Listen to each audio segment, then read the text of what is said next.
அனைவருக்கும் அன்பான காலை வணக்கம். உண்மையான ஞானமும் உங்களது நல்ல கர்மாவும் மட்டுமே உங்களுக்கு அனைத்து இன்பங்களையும் கொடுக்கும். கடவுள் அன்புமயமானவர், ஆனால் கர்ம விதிகளுக்கு உட்பட்டு செயல்படுபவர். இறைத்தூதர் டாக்டர் இளங்கோ. மீண்டும் அன்பான வணக்கத்தை தெரிவித்துக் கொள்கின்றேன். ஆஹ், நேற்றைய தினம் ஒரு ஃபோன் வந்தது. ஒரு அம்மா பேசினாங்க.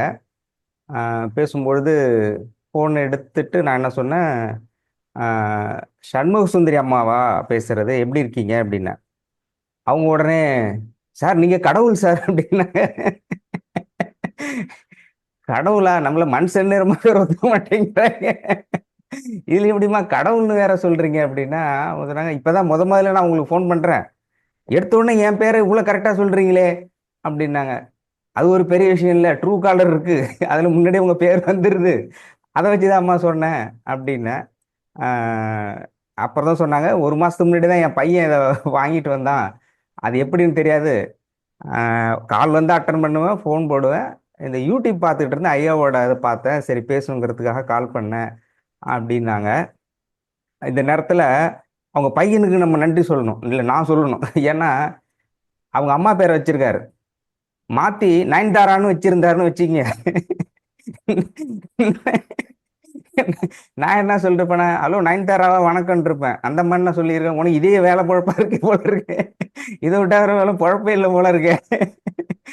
முதல்ல வைய போனேன், ஏதோ காலையில பக்தி பாட்டா பாடிட்டு இருக்காங்களே, ஏதோ பேசுவோன்னு பார்த்தா நயன்தாரான்னுட்டு இருக்கேன்னு வச்சிருப்பாங்க. நல்ல வேலை, முதல்ல என்னுடைய சார்பா அவங்க பையனுக்கு நன்றி, அவங்க அம்மாவை மறக்காம அம்மா பேரை வச்சதுக்கு. முக்கியமா 2-3 விஷயங்களை நான் இந்த இடத்துல ஷேர் பண்ணணும்னு நினைக்கிறேன். ஒன்று முக்கியமா, இந்த செஷன் நாம எந்த அளவுக்கு முக்கியத்துவம் நினைச்சுக்கிட்டு இருக்கோமோ அதை விட அதிகமான முக்கியத்துவம் வாய்ந்தது. ஒரு நிமிடம்.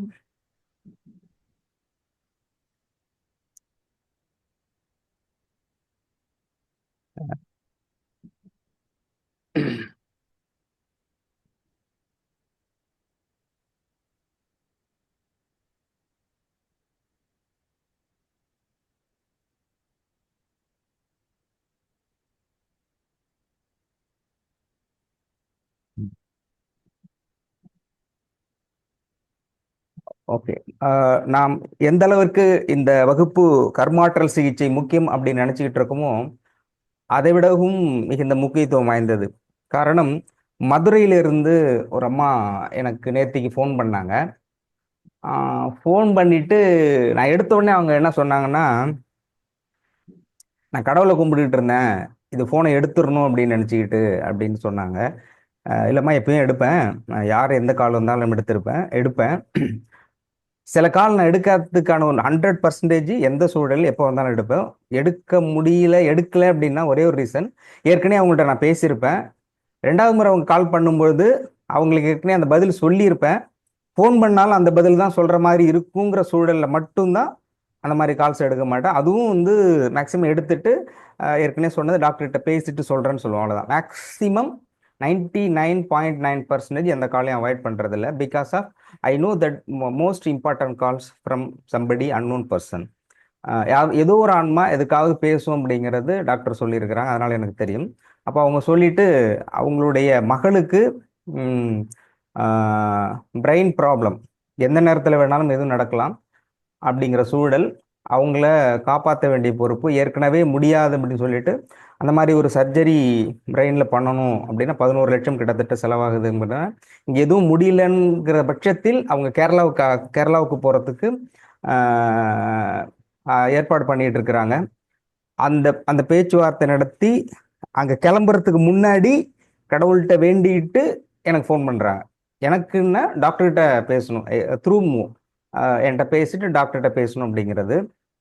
அவங்க சொல்லும்போது தான் கடவுளை வேண்டிக்கிட்டு ஃபஸ்ட்டு ஃபோன் பண்ணால் எடுத்துட்டீங்க, கடவுள் தான் பண்ணாருன்னு. இல்லைம்மா, அது மாதிரி டாக்டர் எடுப்பாங்க, சொல்லுங்கண்ணே. டாக்டர்கிட்ட சொல்லணுங்கிறதுல என்ன, டாக்டர் பிஸியாக இருக்காங்கன்னு தெரியும், டாக்டரோட ஆசீர்வாதம் இருந்தால் போதும், நான் யூடியூப் பார்த்துக்கிட்டு இருக்கேன் அப்படின்றாங்க.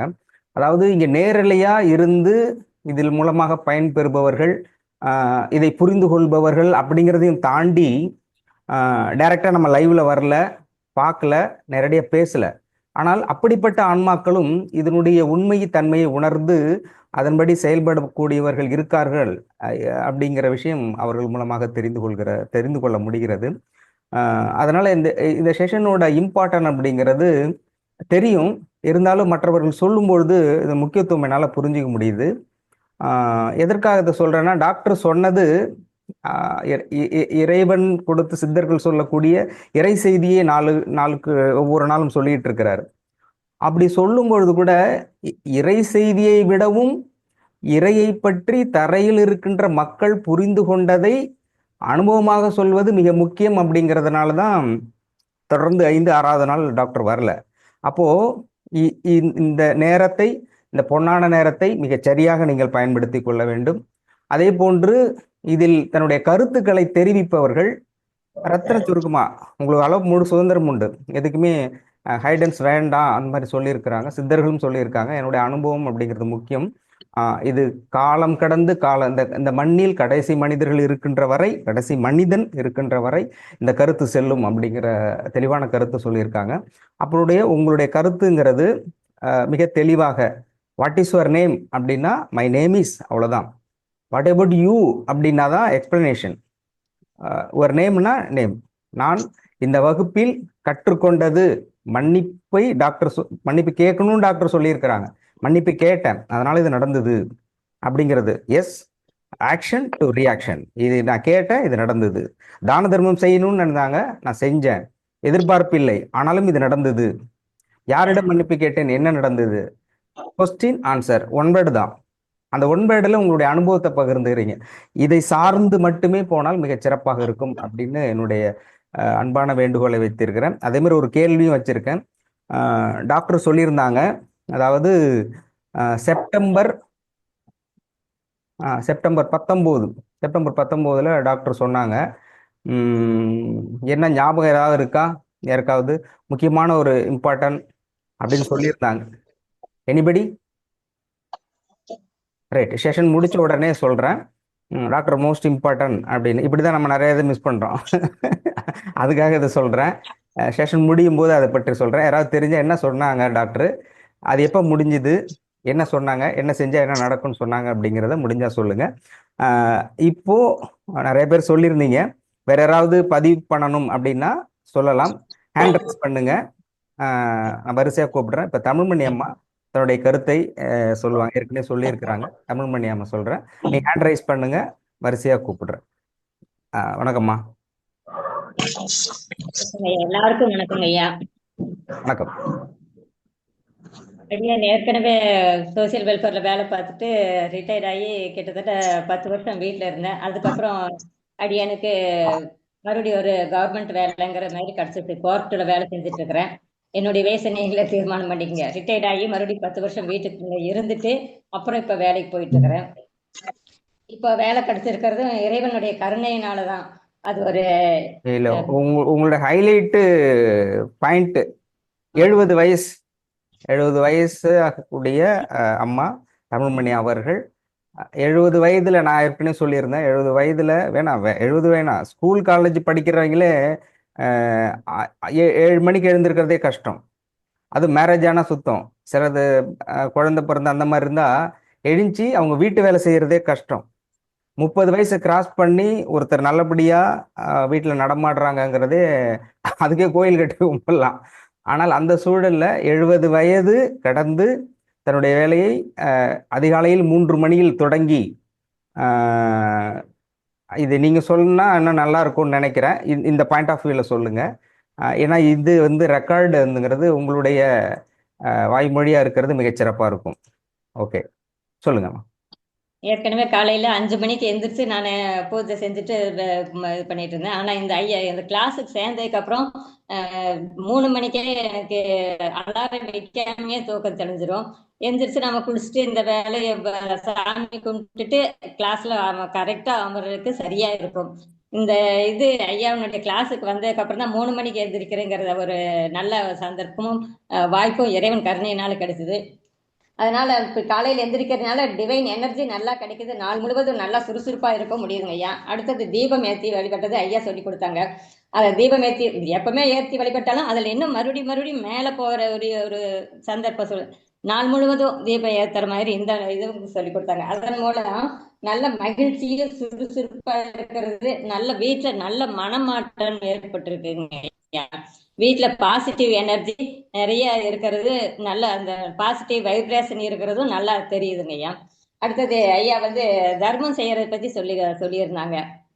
நாங்கள் விசிட்டுக்கு டிசேபிள் சில்ட்ரன் ஸ்கூலுக்கு போவாங்க. அங்கே ஒரு 20 குழந்தைங்க இருந்தாங்க. அங்கே போனதுக்கப்புறம் சரி இந்த குழந்தைகளை மாதத்துக்கு ஒரு குழந்தைக்கு நம்முடைய சம்பளத்தில் ஒரு பதி ஐயா சொன்ன மாதிரி 10ல் ஒரு பங்கு கொடுக்கணுங்கிற மாதிரி முதல்ல 6-8 ஆகஸ்டில் கொடுத்தேன். கிட்டத்தட்ட ஒரே வாரம் தான். அதுக்கப்புறம் நீங்களே சொன்னீங்க கையில் காசு வாயில தோசை மாதிரி ஒரே வாரத்தில் நாங்கள் செய்கிற பணிக்கு எங்களுக்கு சம்பளம் அதிகம் கிடைச்சதுங்க ஐயா. அது யாருமே நாங்கள் யாருமே எதிர்பார்க்காத ஒரு விஷயம். இந்த இதில் சம்பளம் கிடைக்கிற உயர்வு கிடைக்கிறங்கிறது கிட்டத்தட்ட 10 வருஷத்துக்கு மேலே அதே இதில் இருந்தவங்களுக்கு இந்த சமயத்தில் கிடைச்சது. இது தர்மம் செஞ்சதுனால அடியனுக்கு கிடைச்சது. இதை வந்து நான் தொடர்ந்து கடைபிடிச்சிட்டும் இருக்கிறேங்க ஐயா. அதுக்கப்புறம் இந்த வேலை ஏன் சொல்ல வந்தேன்னா இந்த இலவச சட்ட உதவி மையங்கிறது வந்து ஐயாவை ஏற்படுத்தி இருக்கிற மாதிரி முழுக்க மன்னிப்பும் கருணையும் தான் இது. பிரிசன்ல இருக்கிறவங்க வந்து இப்பெல்லாம் முதல்ல எல்லாம் அந்தமான் கைதிகள் மாதிரி எல்லாம் இருந்தாங்க. இப்ப அப்படி இல்லைங்கய்யா. பிரிசன்ல இருக்கிறதுக்கு இலவசமாவே அவங்களுக்கு எல்லாம் செஞ்சு கொடுக்குறாங்க. அதாவது வக்கீல் வச்சு வாதாடுறதுக்கு அவங்க உள்ள இருக்கிறவங்க எதுவும் பண்ண முடியாது. அதுக்கு நாங்கள் ஒரு டூலாக இருக்கிறோம். அது வந்து மன்னிப்பினுடைய அடிப்படையாக செய்து ஐயாவினுடைய மன்னிப்பு இதை பொருத்தி இந்த இடத்துல பார்க்க முடியுதுங்க ஐயா. மன்னிப்பும் கருணையும் எந்த அளவுக்கு உதவி செய்யுதுன்னு இதை பற்றி விரிவாக இன்னொரு தடவை ஐயா கூட தான் பேசுகிறேங்க ஐயா. இது ரொம்ப அருமையாக ஒரு கிளாஸ் இருக்குது. எல்லாத்துக்கும் மேலே ஹைலைட்டாக இதில் நேற்று கிளாஸை கேட்டதுக்கப்புறம் எனக்கு அப்படியே கொஞ்ச நேரம் தலை சுத்துற மாதிரி இருந்துச்சுங்க. நாங்க வந்து 10-15 வருஷம் பேசினவங்க அந்த மாதிரி பேசிட்டாங்களா? தலையில எல்லாம் அப்படியே ஒரு நல்ல இது மாதிரி வைப்ரேஷன் நடக்கிற மாதிரி தெரிஞ்சது. நான் சொல்லிட்டே இருந்தேன். அப்புறம் 9 மணிக்கு மேல ரமணி கொஞ்சம் ஹீலிங் கொடுத்த மாதிரி, அவங்க ஹீலிங் எல்லாம் கொடுக்க மாட்டாங்க, இருந்தா ஹீலிங் கொடுத்தாங்க. அப்ப என்னால நல்லா உணர முடியுது. இது வந்து ஒரு ஹீலிங் நடக்குதுன்னு தான் உணர முடியுது அப்படியே. நம்ம ஆஸ்பத்திரி போன இந்த எண்ணம் எல்லாம் வரல. அப்படி இருந்து எல்லா வேலையும் செஞ்சுட்டு ஆஃபீஸ்க்கு போய் வேலையெல்லாம் முடிச்சுட்டு தான் வந்தேன். இது ஹீலிங் தான் நடக்குதுங்கிற ஒரு தைரியமும் நம்பிக்கையும் இது மூலமா வருது. நாம் ஏதாவது ஒண்ணுனாக்க ஐயோ தலைவலிக்குது இப்படியாவதுன்னு சொல்லிட்டு உடனே ஆஸ்பத்திரி போகலாம், மாத்திரை போடலான்ட்டு இந்த வழியில வந்ததுனால நம்பிக்கையும் பயமின்மையும் தைரியமும் நல்லா ஐயா கிளாஸ்ல எல்லாம் கலந்துக்கிட்டனால கிடைச்சதுங்க ஐயா. இது ரொம்ப இதுல கலந்துக்கிறதுக்கு வாய்ப்பு கிடைத்ததே மிகப்பெரிய பாக்கியங்க ஐயா. இதுல தொடர்ந்து பயணிச்சு ஆசை தம்பி ஐயா, ஜெகதீஷ், வனிதா அவங்க மாதிரி நாங்களும் எங்களுடைய எல்லா பிரச்சனைகளும் இதுல கலந்துட்டு இருக்கிற எல்லாருக்கும் ஐயா சொன்ன மாதிரி ஹெல்த் இஷ்யூ, வெல்த் இஷ்யூ, இனிய உறவுகள், இந்த 3ல தான் பிரச்சனை. இதுல நிறைவு பெற்று உங்களை மாதிரி நாங்களும் சாட்சிகளாக வருவோம். ஐயாவினுடைய இலக்கான 1,25,000 பேர் இதனால பயனடைவார்கள்னு சொன்னாங்க. அதுக்கு நாங்களும் சாட்சிகளாக இருப்போம் அப்படிங்கிற சொல்லிட்டு, அது மட்டும் இல்லை இனிமேல் வருகிற சமுதாயம் அன்பும் கருணையும் உடையவர்களாக வர்றதுக்கு நாங்க பயம் இல்லாம தைரியமா இருந்து அவங்களை வழி நடத்தி செல்லணும்.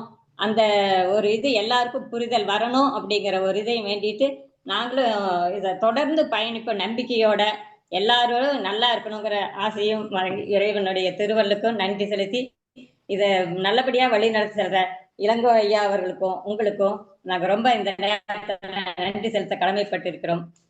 சிவா திருச்சிற்றம்பலம். நன்றிங்க ஐயா. நன்றிம்மா, நன்றி. உங்களுடைய பேண்ட்வித் நெட்வொர்க்கு லோ ஃப்ரீக்குவன்சின்னு வருது, அதனால நீங்க பேசும்போது கொஞ்சம் ஷேக்கிங் ஆகிட்டு இருந்தது. பரவாயில்ல, நன்றி. அதாவது மேடம் சொல்றது மேக்சிமம் புரிஞ்சிருக்கும். ஷார்ட்டாக அண்ட் ஸ்வீட்டாக சொல்லணும் அப்படின்னா, ஏற்கனவே சொல்ற மாதிரி வயது ஒரு தடையில்லை, எண்ணங்கள் தெளிவானால் எதுவும் சாத்தியம் அப்படிங்கிற மாதிரி அவங்க தே ஆர் வெரி கான்ஃபிடென்ட். நம்ம என்ன செய்யணும், மற்றவங்களுக்கு நல்லது செய்யணும், நல்ல எண்ணம் இருப்பதனால அந்த வயது தடையில்லாமல் ஏற்கனவே இருந்துகிட்டு இருக்கேன். அதன் பிறகும் டாக்டர் சொல்ற விஷயத்த 100% அவரும் அவருடைய மகன் ரமணிச்சந்திரன் சாரும் 100% ஃபாலோ பண்ணுவாங்க. நான் ஏற்கனவே அவரை எழுத்து சித்தர்னு சொல்றது. எழுத்து சித்தர் இப்போ எழுப்பி விடுற சித்தர் ஆயிட்டார். நம்பிக்கையெல்லாம் ஹீலிங்லாம் கொடுக்க ஆரம்பிச்சிட்டார். ரொம்ப மகிழ்ச்சி, ரொம்ப சந்தோஷம். அடுத்தடுத்த கட்டத்தில் எல்லாருமே முயற்சி பண்ணலாம்.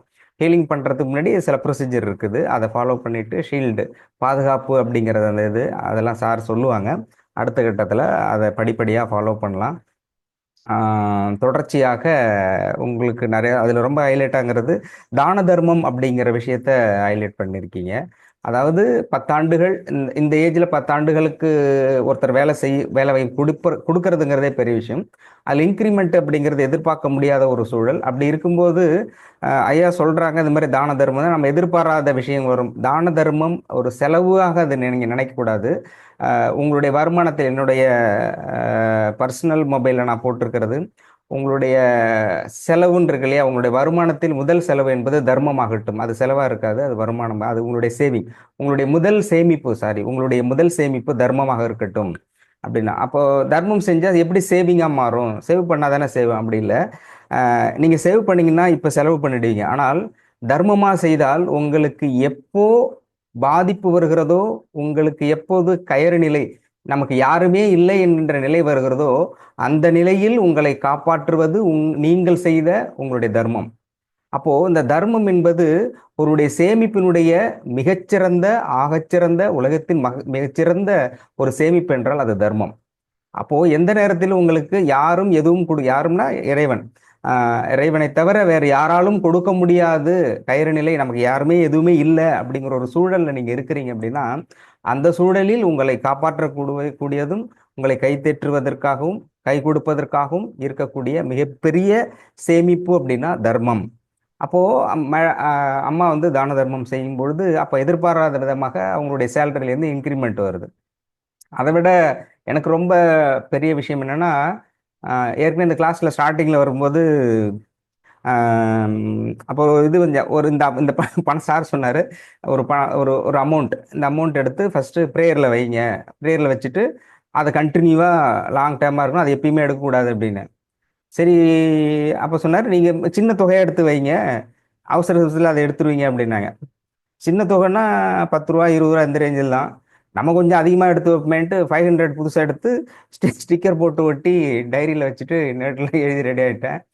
அப்புறம் போயிட்டு இருந்தா, அப்புறம் ஒரு தடவை வந்துட்டு அர்ஜென்ட்டாக பணம் தேவைப்பட்டது. ஏடிஎம் ஒர்க் ஆகல, நெட்ஒர்க் ப்ராப்ளம், கொடுத்தே ஆகணும். எங்கெங்கெல்லாம் சுற்றி பார்த்து எதுவும் கிடைக்கல. மைண்ட் அங்கேயே ஓடிட்டு இருக்குது டைரியிலேயே, என்னடா சரி எடுக்க வேணாம் எடுக்க வேணாம் பார்த்தா அவங்க வந்து நச்சரிச்சுக்கிட்டே இருக்கிறாங்க. சரி சாரி மன்னிப்பு கேட்டுட்டு அந்த டைரியை ஓப்பன் பண்ணி 500 ருபீஸ் எடுத்து கொடுத்துட்டு அதுக்கப்புறம் வந்தேன். அதுக்கப்புறம் திரும்ப மாற்றிட்டு 500க்கு 100ஆக மாற்றி வச்சுட்டேன். அப்புறம் இன்னொரு இஷ்யூ வந்தது, பணம் இருந்தாலுமே செலவு செய்ய அந்த உரிய நேரத்துக்கு கிடைக்காத நிறைய வேலை திண்டாடும் இல்லையா, அந்த மாதிரி மாட்டிக்கிட்டப்போ திரும்ப அந்த 100 களவாடப்பட்டது. திரும்ப அப்புறம் பார்த்தேன், பெஸ்ட்டு 10 ரூபா கரெக்டு அப்படின்னு அந்த 10 ரூபா வச்சுருக்கேன். அது எந்த பிரச்சனையுமே இல்லை, அதுவும் சேஃபாக இருக்குது, நமக்கும் மைண்டு சேஃபாக இருக்குது. அப்போது சிறுதுளி பெருவெள்ளம் அப்படிங்கிறதுல எனக்கு இது ரொம்ப முக்கியமாக பட்டுது. இது ஜமா துண்டு தான், ஆனால் இதுதான் சேஃபாக இருக்குது. 500 கொஞ்சம் பெரிய அமௌண்ட் இல்லை, வெள்ளத்தில் அடிச்சுட்டு போயிடுது, அந்த மாதிரி ஆயிடுது. இதில் முக்கியமாக நான் சொல்ல வந்தது தான தர்மம். தான தர்மம் அப்படிங்கிறத எப்பவுமே இன்னொருத்தருக்கு செய்கிற செலவாக பார்க்க வேண்டாம். அது உங்களுக்கான சேமிப்பாக நினையுங்கள். நிச்சயம் அது உங்களுக்கு உரிய நேரத்தில் பலன் கொடுக்கும் அப்படிங்கிற செய்தியை இதன் மூலமாக நம்ம எடுத்துக்கலாம். அடுத்தது யார் பேசுறீங்க? நான் அந்த மாதிரி கேட்டுக்கவே கூடாது, நீங்களே சொல்லணும். நான் பேசுறேன். நரேன் சொல்லுப்பா. Good. Hi every one, my self Naren. நான் வந்துட்டு ஒரு காலேஜ் ஸ்டூடெண்ட். இங்க எத்தனை பேர் காலேஜ் ஸ்டூடெண்ட் இருக்கீங்க தெரியல, ஆனா வந்துட்டு நான் சொல்லிக்கிறேன். இங்க இருக்கிறவங்க ஸ்கூல் ஸ்டூடெண்ட். இப்ப டாக்டர் அடிக்கடி சொல்லி எல்கேஜி தேர மாட்டேங்கிறீங்கன்றீங்க, இருக்கிறவங்க எல்லாம் ஸ்கூல் ஸ்டூடெண்ட் தான். ஆமாண்ணா. சரி, இப்போதைக்கு நான் என்ன சொல்ல வரேன்னா, டாக்டர் பார்த்ததுக்கு அப்புறம் கிறிஸ்டல் கிடைச்சதுக்கு அப்புறம் என்னென்ன பெனிஃபிட்ஸ் நடந்தது, என் லைஃப்ல என்னென்ன நடந்ததுன்றது நான் அதை பதிவு பண்றேன். ஃபர்ஸ்ட் ஆஃப் ஆல் வந்துட்டு ஃபுல்லாவே அப்படியே ட்ரூ இன்சிடென்ட்டாவே சொல்லிடுறேன் என்ன நடந்ததுன்ட்டு. நான் ஃபர்ஸ்ட் வந்துட்டு இளங்கோ டாக்டர் குருநாதா ஓகே பார்த்தேன் நான். ஒரு ஷூட்காக தான் போயிருந்தோம். அங்க போயிட்டு அவரை பார்க்கும்போது என்னாச்சுன்னா, நார்மலா உட்காந்துருந்தாங்க. ஒரு நார்மல் கிளினிக் மாதிரி தான் இருந்தது. எங்களுக்கு எதுவுமே தெரியாது. என் கூட என் ஃப்ரெண்ட்ஸ் எல்லாம் வந்திருந்தாங்க. SRM ஸ்டூடெண்ட்ஸ் அவங்க எல்லாம். ஸோ அவங்க கூட வந்து ஷூட் பண்ணிட்டு இருக்கும்போது டாக்டர் வந்துட்டு கிறிஸ்டல் பத்தி பேசிட்டு இருந்தாரு. அப்ப நம்ம எப்போதும் பேசுற மாதிரி அதே மாதிரி பேசிட்டு இருந்தாரு. சரி சொல்லிட்டு நாங்க பார்த்துட்டு இருந்தோம். அதுக்கப்புறம் என்ன ஆச்சுன்னா, என்னடா இது கிறிஸ்டல் வச்சு என்னென்னமோ பேசிட்டு இருக்காரு சொல்லிட்டு நாங்கெல்லாம் கொஞ்சம் கலாய்ச்சி பேசிட்டு இருக்கோம். எங்களுக்கு அப்ப தெரியாது என்ன இது அந்த அளவுக்கு கலாச்சிக்கிட்டு அறிவுமே இருந்தீங்களா அந்த இதுல இல்ல. ஏதாவது? ஆமாமா கலாய்ச்சோம். கண்டிப்பா கலாய்ச்சோம். காமெடி இப்படி பண்ணலையே. எங்களுக்கு தெரியாது அப்போ அதோட வேல்யூ எதுவுமே தெரியாது. சரி சொல்லிட்டு நாங்க பேசிட்டு இருந்தோம். என்ன பண்றது தெரியல. அதுக்கப்புறம் கொஞ்ச நாள் கழிச்சு எனக்கு அந்த டாக்டரை போய் நான் பார்த்தேன். எங்க அம்மா கொஞ்சம் உடம்பு சரியாம இருந்தது அப்போ. ஸோ அப்போ பார்க்கும்போது எனக்கும் வந்துட்டு அந்த கிறிஸ்டல் வந்தது. கிறிஸ்டல் கிடைக்கும் போது வந்து டாக்டர் வந்து செக் பண்ணாங்க. எல்லா டாக்டர் எப்படி செக் பண்ணுவாங்க, அந்த டெலிஸ்கோப் போட்டுட்டு அந்த பிபி எல்லாம் செக் பண்ணிட்டு அப்படிதான் பண்ணுவோம். நம்ம டாக்டர் வந்துட்டு அது எதுவுமே பண்ணல. கொஞ்சம் வித்தியாசமா இருந்தது. என்னன்னா, ஒரு சூட் கேஸ் ஒண்ணு எடுத்துட்டு வந்துட்டாங்க. ஒரு அந்த கேஷ் எல்லாம் எடுத்துட்டு போவாங்களா அந்த மாதிரி. கேஷா? அதை எடுத்துட்டு வந்துட்டு கேஷ் கேஷ். அந்த மாதிரி சூட் கேஸ் தான் வச்சிருந்தாரு சார். சோ அதை எடுத்துட்டு வந்து வச்சுட்டாங்க. என்ன இதை எடுத்துட்டு வந்து வைக்கிறாங்க அப்படின்னு சொல்லிட்டு பாத்துட்டு இருந்தேன். பார்த்துட்டு இப்படி இப்படி மேலே கீழே வச்சுட்டு அதுல கை வைக்க சொன்னாங்க. என்ன இது வித்தியாசமா இருக்கு ட்ரீட்மெண்ட், இந்த மாதிரிலாம் நம்ம பார்த்ததே இல்லையே அப்படின்ற மாதிரி தான் இருந்தது எனக்கு. சரின்னு சொல்லிட்டு இதெல்லாம் இப்படி இருக்கு, உங்களுக்கு இந்த ப்ராப்ளம் இருக்கு அப்படின்னு சொல்லிட்டு ஓரளவுக்கு கெஸ்ட் பண்ணி சொல்லிட்டாங்க. அது எனக்கு அப்ப நான் ஆயுர்வேதிக்கு போனதே இல்லை, இந்த சித்தா இதெல்லாம் பார்த்தது இல்லை. சரின்னு சொல்லிட்டு எனக்கு வந்துட்டு அந்த ப்ரீத்திங் ப்ராப்ளம், அப்புறம் வந்துட்டு இந்த மைண்ட் ரொம்ப ஓடிட்டே இருக்கும் எனக்கு. ஸோ அந்த பிரச்சனை எல்லாம் இருந்தது. அதெல்லாம் நான் சொன்னேன். சொன்னதுக்கப்புறம் நான் மருந்து ரெடி பண்ணிட்டு கூப்பிடுறேன்னு சொல்லிட்டு மருந்து ரெடி பண்ணிட்டு எனக்கு கொடுத்தாங்க. எனக்கு பாத்தீங்கன்னா அந்த பில்ஸ் மாதிரி தான் கொடுத்தாங்க. சின்ன சின்னதா குட்டி குட்டியா அது பால்ஸ் மாதிரி இருந்தது. அது சுகர் மாதிரி தான் இருந்தது. சுகர் சாப்பிட்ற மாதிரி தான். ஸோ அது சாப்பிடும்போது என்ன ஆச்சுன்னா, அது வந்துட்டு அப்படியே பிரெயின்லாம் அப்படியே எவ்வளவு ஸ்பீடா ஓடிட்டு இருந்ததோ அது எல்லாமே அப்படியே ஸ்டாப் ஆயிடுச்சு. எனக்கு நல்ல ஸ்லீப் இருந்தது. நைட்லாம் தூங்கினேன். எனக்கு அந்த மாதிரி மெடிசனே நான் பார்த்துல நல்லா ஸ்லீப்பிங் டேப்லெட் எல்லாம் போனா அதெல்லாம் சைடு எஃபெக்ட் ஆகும். ஆனா இந்த இது வந்துட்டு எதுவுமே இல்லை, ரொம்ப சூப்பரா இருந்தது எனக்கு. எனக்கே ஆச்சரியமா இருந்தது அது எப்படி வச்சுட்டு. அதுக்கு முன்னாடி வந்துட்டு எனக்கு வயிற்றுல எல்லாம் வந்துட்டு எரோஷன் ஆகிட்டே இருக்கும். அந்த மாதிரி ப்ராப்ளம் தான் வந்து ரொம்ப டென்ஷன் ஆயிட்டு இந்த மாதிரி டிப்ரெஸ் ஆகுது. அதெல்லாம் இருக்கும்போது வந்துட்டு வேற ஹாஸ்பிட்டல்லாம் போய் செக் பண்ணியிருக்கேன். எண்டோஸ்கோபி எல்லாம் பண்ணியிருக்காங்க எனக்கு. அந்த வாய்க்குள்ள டியூப் விட்டு உள்ளெல்லாம் விட்டு பார்த்துருக்காங்க. ஸோ அதெல்லாம் செக் பண்ணும் போது இவ்வளவு ப்ராப்ளம் இருக்கு, ஹார்ட்லாம் கூட செக் பண்ணாங்க. அந்த போய் நான் கேஸ் எல்லாம் இது பண்ணும் போது என் கூட உட்காந்துருந்தவங்க யாருமே காலேஜ் ஸ்டூடெண்ட்டோ இது மாதிரி இல்லை. எல்லாருமே வந்துட்டு 50+ உள்ள ஏஜ் ஆளுங்களா உட்காந்துருந்தாங்க. ஜிஹெச்ல தான் போய் பார்த்தேன். அங்க உள்ள டாக்டர்ஸ் அவங்களாம் வந்துட்டு என்ன கேட்டாங்கன்னா, தம்பி என்னடா வயசாகுது உனக்கு, நீ இங்க வந்து உட்காந்துருக்கிய, இந்த வயசுல இதெல்லாம் வரலாமா அப்படின்ட்டு இருந்தாங்க. சரின்னு சொல்லிட்டு நான் அதெல்லாம் செக் பண்ணிட்டு இதெல்லாம் சாப்பிட்டு இது பண்ணிட்டு இருக்கும்போது எனக்கு அந்த மருந்து சாப்பிட்றேன். ஆனா வந்துட்டு எனக்கு கியூரே ஆகல. எனக்கு அந்த சொல்யூஷனே இதாகல. எனக்கு அப்படியே தான் இருந்தது.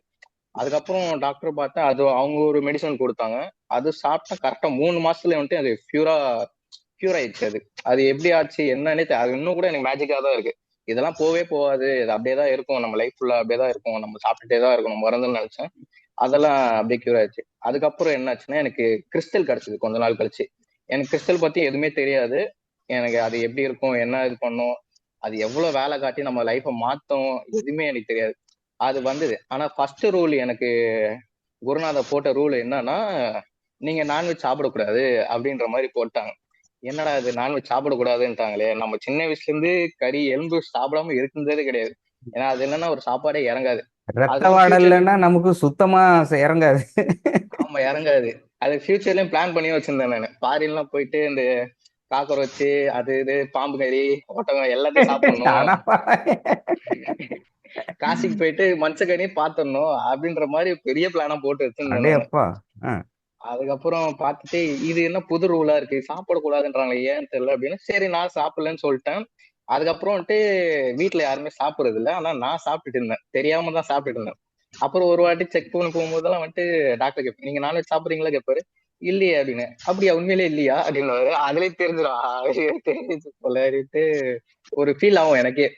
ஆனா அது சாப்பிடாம நான் கொஞ்சம் நாளா அப்படியே ஸ்டாப் பண்ணிட்டேன். வாரமா அப்படியே நிறுத்தினேன், மாசம் கணக்குல நிறுத்தினேன். ரொம்ப கஷ்டப்பட்டு தான் நிறுத்தினேன், என்னால நிறுத்தவே முடியல நான்வெஜ். இப்போ சாப்பிடாம இருந்து 1 வருஷம் ஆயிடுச்சு எனக்கு. ஆனா ரொம்ப கஷ்டப்பட்டு அது நிறுத்திட்டேன். அது ஏன் அப்படி சாப்பிடக்கூடாது இது பண்ணக்கூடாதுன்னா, அந்த கிறிஸ்டல் யூஸ் பண்ணும்போது நான்வெஜ் சாப்பிட்டா அந்த கிறிஸ்டலோட பவர் வந்துட்டு ரொம்ப கம்மியா ஆக்குன மாதிரி எனக்கு ஃபீல் ஆச்சு நான் யூஸ் பண்ணும்போது. எப்படி ஃபீல் பண்ணத? இப்ப நான் வந்துட்டு அந்த கிறிஸ்டல் யூஸ் பண்ணும்போது இப்போ ஃபர்ஸ்ட் என்கிட்ட வரும்போது அது எப்படி இருந்ததுன்னா, இப்ப நான் வந்துட்டு ஏதோ ஒரு தப்பு பண்றேன், இல்ல எனக்கு ஏதோ ஒன்று நடக்கும் போதுன்னா அது வந்துட்டு அது ப்ரொடெக்ட் பண்ணிச்சேன்னு நல்லா தெரிஞ்சுது. அந்த எப்படி கிறிஸ்டல் யூஸ் பண்ணும்போது எந்த இடத்துல உங்களை எந்த மாதிரி ப்ரொடெக்ட் பண்ணிச்சு? இப்ப நான் வந்துட்டு இப்போ டெய்லி நான் காலேஜ் போறேன், பஸ்ல போறேன், தொங்கிட்டு போறேன்னா நான் அந்த கிறிஸ்டல் யூஸ் பண்ணும்போது என்னால தொங்க முடியல. என்னை யாரோ வந்து உள்ள தள்ளிடுறாங்க, இல்லாட்டி அந்த பஸ்ல ஏற விடாம பண்ணுச்சு. எனக்கு ஒரு 3 4 வாட்டி அந்த மாதிரி ஆச்சு. என்னடா இது மாதிரி ஆகுது, நம்மளுக்கு எப்பவுமே ஆகாது. நம்ம காலேஜ் பசங்களோட நம்ம சேர்ந்துட்டு இப்படிதானே போவோம், நம்மளுக்கு ஏன் அந்த வெளியில மாதிரி தள்ளுற ஆகுது? ஆளு தான் நிறைய இருந்தாங்க, உள்ள தள்ளுற ஆள் ஆஹ் ஒருத்தமே இல்லையே. அது எப்படி நடந்ததுன்னு சொல்லிட்டு நான் யோசிச்சுட்டு இருந்தேன். அப்ப பார்க்கும்போது எனக்கு நான் செக் பண்ணி பார்த்தேன், கிறிஸ்டலை கைட்டிட்டேன், போடவே இல்லை நான். ஒரு 2 3 நாளைக்கு போடவே இல்லை. அந்த போடாத நாள்லாம் வந்துட்டு நான் அதே மாதிரி ஆஷஸ்ல எப்படி போறேனோ அது மாதிரி போறேன். திருப்பி நான் போடுறேன், அந்த நாள்லாம் வந்துட்டு எனக்கு இதாகுது, என்னடா இது, இதுதான் நம்ம தடுக்குது போல. சரி, நம்மள வந்துட்டு ப்ரொடெக்ட் பண்ணுது அப்படின்ற மாதிரி எனக்கு ஃபீல் வந்துருச்சு அப்பயே. சரி, வந்ததுக்கு அப்புறம் என்ன பண்ணிட்டேன், அதுக்கப்புறம் வந்துட்டு இப்போ ஒரு சில இப்ப நம்ம கடைக்கெல்லாம் போறோம், இப்ப நம்ம ஏதாவது அவன் சாப்பிடுற மாதிரி இருக்குன்னா கடைக்காரனுக்கு தெரியாம இல்ல கேன்டீன்ல வந்துட்டு நம்ம தெரியாம எடுத்து எடுத்து சாப்பிட்டுருக்கோம். அந்த ஹேபிட்ல இருந்தது என் ஃப்ரெண்ட்ஸ் கூட. சோ அதெல்லாம் எடுத்து எடுத்து நாங்க சாப்பிட்டுட்டு இருக்கும்போது அது என்ன ஆச்சுன்னா, ஒரு சில வாட்டி எனக்கு தடிச்சிச்சு. இப்ப யாரோ வந்து நவுத்தி விட்டுருவாங்க, இல்ல யாரோ பாப்பாங்க, இந்த மாதிரி நவுந்து. ஆனா வந்துட்டு எனக்கு அது என்ன பண்ணுச்சுன்னா, ஒரு 2 3 வாட்டி வார்னிங் கொடுத்தது, இந்த மாதிரி பண்ணக்கூடாதுன்ற மாதிரி அதுவே சொல்லிச்சு எனக்கு. ஆனா வந்துட்டு அதை மீறி நான் பண்ணதுக்கு அப்புறம் அது என்ன பண்ணுச்சுன்னா, வார்னிங் கொடுக்கறது நிறுத்திட்டு பனிஷ்மெண்ட் கொடுக்க ஆரம்பிச்சிருச்சு. ஆ, நீ இந்த மாதிரி பண்ணனா நான் உனக்கு வந்துட்டு நான் இந்த மாதிரி பண்ணுவேன்னு சொல்லிட்டு 3 மடங்கு பனிஷ்மெண்ட். அப்போ நான் டாக்டர்கிட்ட கேட்கும்போது, நீங்க வந்துட்டு தெரியாம இருந்த போது உங்களுக்கு அது பிரச்சனை இல்ல, அது நார்மலா மனுஷன் இருக்கும்போது, இப்போ உங்க விஷயம் தெரிஞ்சு எரகாட்டில ரூல் எல்லாம் உங்களுக்கு தெரிஞ்சதுக்கு அப்புறம் நீங்க அந்த தப்பு பண்ணீங்கன்னா உங்களுக்கு அது 5 மடங்கா திருப்பி வரும். இப்ப நீங்க 5 ரூபா பொருள் எடுத்தீங்கன்னா உங்களுக்கு 5000 ரூபாய் பொருள் காண போயிடும் உங்களுக்கு இருந்து, அப்படின்ற மாதிரி வருது. அது உண்மையிலேயே ஆச்சு நிறைய விஷயம். அதுக்கப்புறம் வந்துட்டு அதெல்லாம் என்ன எதுவுமே விஷயம் பண்றது ஆச்சு அந்த இல்லைன்னு. மாதிரி? சரி, இது முடிங்க, அப்புறம் அடுத்த கதைக்கு வருவோம். அந்த மாதிரி ஆச்சு. சரி சொல்லிட்டு அதுல இருந்து அதெல்லாம் இப்ப அதை தாண்டி என்ன ஆச்சுன்னா, இப்போ வந்துட்டு நம்ம அந்த தப்புலாம் இது பண்றது, இப்ப நம்ம மனசால யாருக்கா ஏதாவது நினைச்சா கூட அதுவும் நம்மளுக்கு அஃபெக்ட் ஆகுது. மனசால கூட யாருக்குமே நினைக்கவே, எல்லாருக்குமே நல்லது. இப்ப எதிரியா இருந்தாலும் வந்துட்டு நம்ம அவங்களுக்கு உதவி தான் பண்ணணுன்ற மாதிரி அந்த மைண்ட் செட்டுக்கு அளவுக்கு கிறிஸ்டல் கொண்டு வந்துருச்சுங்க.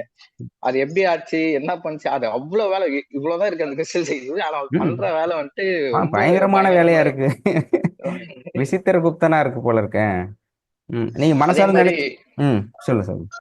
அதே மாதிரி இன்னொரு விஷயம் என்ன பார்த்தோன்னா, நம்ம வெளியில பீப்புள் கூட சேர்றோம்ல, அது எல்லாமே வந்துட்டு இப்ப யார் யார் நம்மளை பத்தி பேசுறா, யார் யார் நம்மளை பத்தி நெகட்டிவா வச்சிருக்காங்க, எந்தெந்த ஆத்மா கூட சேரணும், இந்த லோயர் லெவல் ஆத்மா எல்லாத்தையும் வந்துட்டு என்னோட ஃப்ரெண்ட்ஷிப் எல்லாமே கட் பண்ணிருச்சு.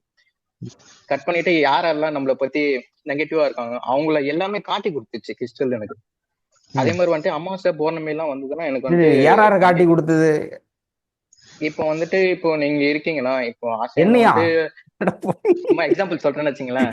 யாரோ சரி. இப்போ உங்களை ஏதாவது யூடியூப்ல வேற யாரோ பாக்குறாங்கன்னா, இப்போ ஆசையான பேசிட்டே இருக்காரு, இன்னைக்கு ஒரு நாள் லீவ் விட மாட்டாங்களா, லீவ் விட்டா நம்ம ஜாலியா தூங்கிடலாமே அப்படின்னு நினைச்சு நான் சின்னதா ஏதாவது இது பண்ணி இது பண்ணா கூட அது எனக்கு திருப்பி அட்டாக் ஆயிடும். அது ஒரு 10 நாளைக்கு என்னால கிளாஸே வர முடியாது, அந்த மாதிரி அது நான் பண்ணிடும் அது. இப்பதான் தெரியுது, நான் 10 நாள் ஏன்டா கிளாஸ் வரலன்னு. சரி. இந்த மாதிரி இதெல்லாம் பண்ணிட்டு இருக்கோம். ஆ, சரி, அது கிறிஸ்டல் வந்துட்டு எப்படி நம்மளுக்கு காட்டி கொடுக்கும்னா, இப்போ இப்போ நான் எக்ஸாம்பிள் வந்துட்டு அமாவாசை பௌர்ணமிக்கெல்லாம் நான் வெளிலே போக மாட்டேன். ஆக்சுவலா போனனாலே எனக்கு வந்துட்டு ஏதாவது கையில் கட் ஆயிடும், இல்லாட்டி பிளட் வரும், இல்லாட்டி யாரா நம்ம கண்டிஸ்ட் யாரை நம்ம மேல வைக்கிறாங்களோ அதெல்லாம் வந்துட்டு ஈஸியா காட்டி கொடுக்கணும். இப்ப நீ அவங்க இருக்க இடத்துல வந்துட்டு அந்த மாதிரி பிளட் வர்றது, இல்லாட்டி அவங்க வாயாலே நம்ம இல்லாம அவங்க சொல்லிடுவாங்க இவன் தான் இந்த மாதிரி அதுன்றது, அது அவங்களுக்கே தெரியாம நம்மள காட்டிடும், இல்ல வேற ஏதாவது விஷயம் மூலியமா நம்மள காட்டி கொடுத்துருது கிறிஸ்டல். இந்த மாதிரி விஷயம் எல்லாம் நிறைய பண்ணிட்டு இப்போ இருந்தது. கிறிஸ்டல் வர்றதுக்கு முன்னாடி அமாவாசை பௌர்ணமிக்கு நீங்க வெளியில போயிட்டு வந்ததுக்கும் அதுக்கு பிறகு வெளியில போயிட்டு வர்றதுக்கும் வித்தியாசம் ஏதாவது இருக்கா? அது பிறகு வந்துட்டு எனக்கு அந்த அந்த எனர்ஜி வந்துட்டு ரொம்ப இது பண்ணாத மாதிரி ஃபீல் ஆச்சு எனக்கு. அதுக்கு முன்னாடி எனக்கு டே வந்துட்டு அதுக்கு முன்னாடி வந்துட்டு எனக்கு பயமா இருக்கும், நான் போக மாட்டேன். ஏதாவது போக ஆக்சிடென்ட் மாட்டீங்க. ஆயிடும் இல்ல இந்த மாதிரி ஆகும். இது போட்டதுக்கு அப்புறம் கொஞ்சம் சேஃபா ஒரு ப்ரொடெக்ஷன் ஏன் மாதிரி அந்த இருக்கும். ஏன் அந்த பயம் வந்தது? அது அந்த அதான் பேட் பிகாஸ் ஆஃப் பேட் கர்மா தான். அது என்ன பண்ணிருக்குன்னு தெரியல, அதனால வந்துட்டு ஏதோ இல்ல, ஒண்ணு நீங்க அட்டாக் ஒருவேளை பண்ற மாதிரி அமாவாசை எனக்கு ஃபீல் பௌர்ணமிக்கு ஆகும். போனா எதுல வர்றோம், வாயால வாந்தியா ரத்தம் எடுக்கிறது, அடிபடுறது, இந்த மாதிரி ஏதாவது பார்த்துக்கிட்டு இருந்தீங்களா? ஏதாவது ஒரு ரீசன் இருக்குல்ல, ஒரு பயப்படுறோம்னா without any reason it is not possible. ஏதாவது ஒரு ரீசன் இருக்கும், இது தொடர்ந்து நடக்குது அப்படிங்கிறதுனால அதை பர்டிகுலரா நீங்க மென்ஷன் பண்றீங்க அமாவாசை பௌர்ணமி. அப்ப அந்த நாட்கள்ல இதுக்கு முன்னாடி ஏதாவது நடந்திருக்கா?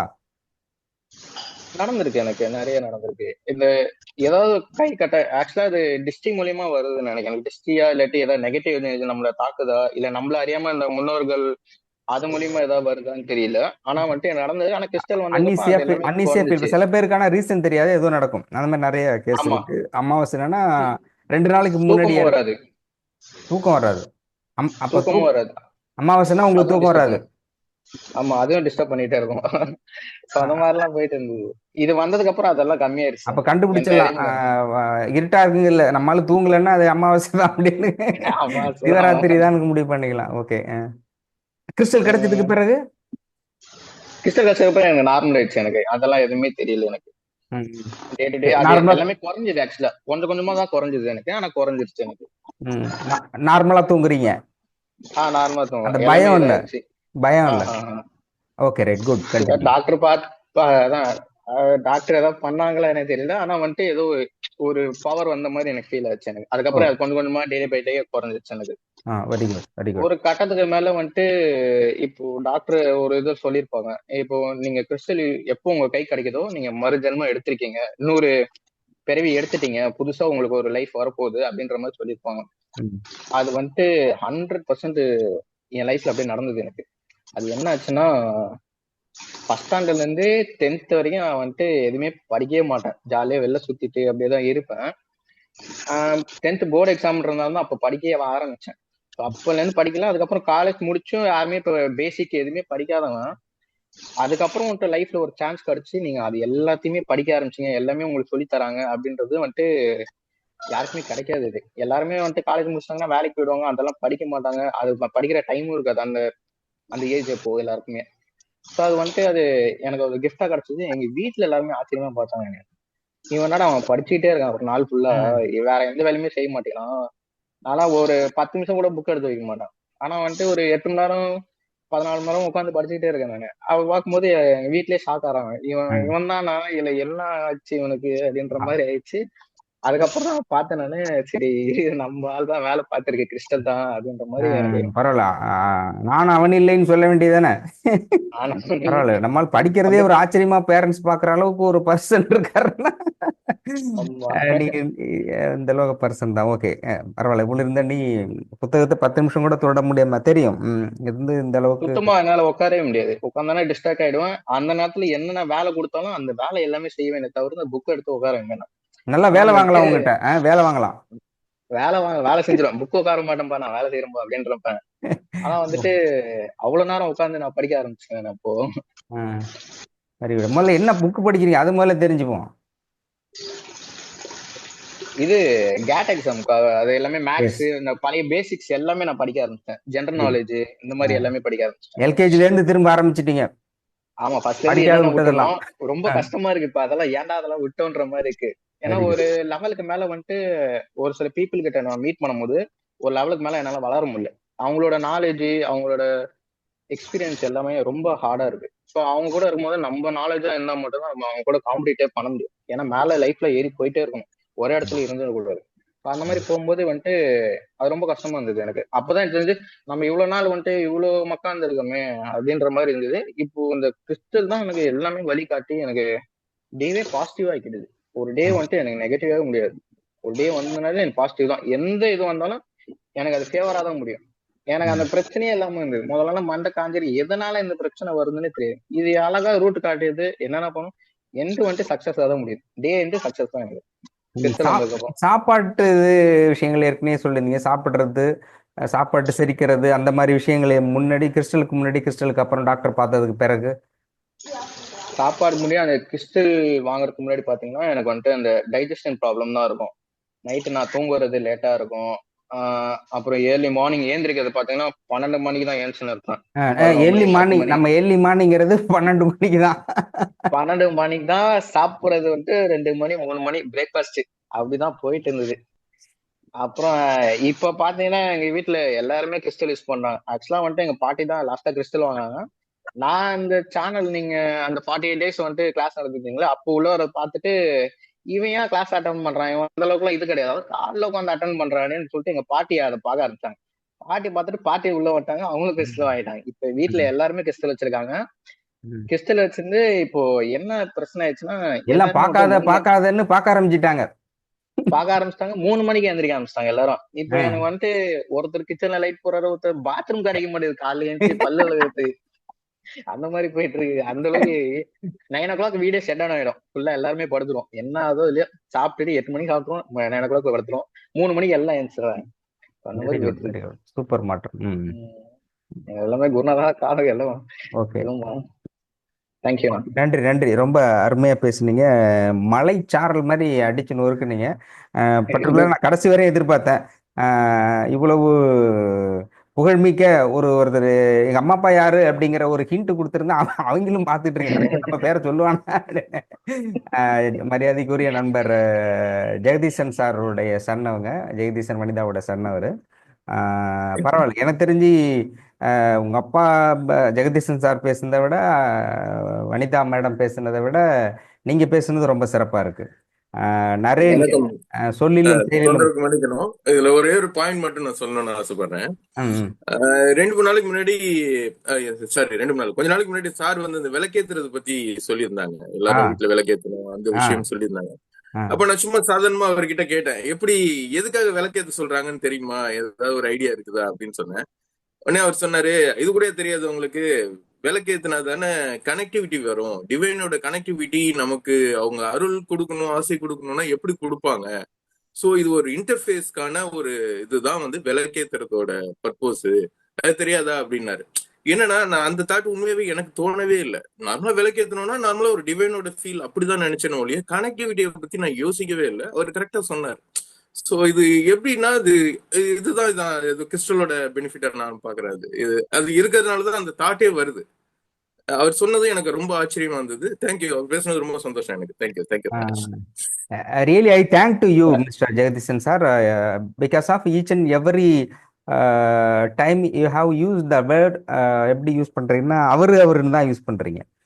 Really, I appreciate. Everyone should follow your appreciation of your calling your son. ஒரு தன்னுடைய மகன் பெரும்பாலும் எப்படின்னா என் பையன் அப்படின்னு சொல்லுவாங்க, இல்லைன்னா அவன் அப்படிதான் இருப்பான், ஏன் பண்ணாலும் அப்படிதான் வரும், அவன் இவன் அப்படின்னு தான் வரும். ஆனால் அந்த மாதிரி சொல்லாம அவர்னு கண்டினியூவா நீங்க அதான் பேசிட்டு இருக்கீங்க. அது வந்து சிறப்பு.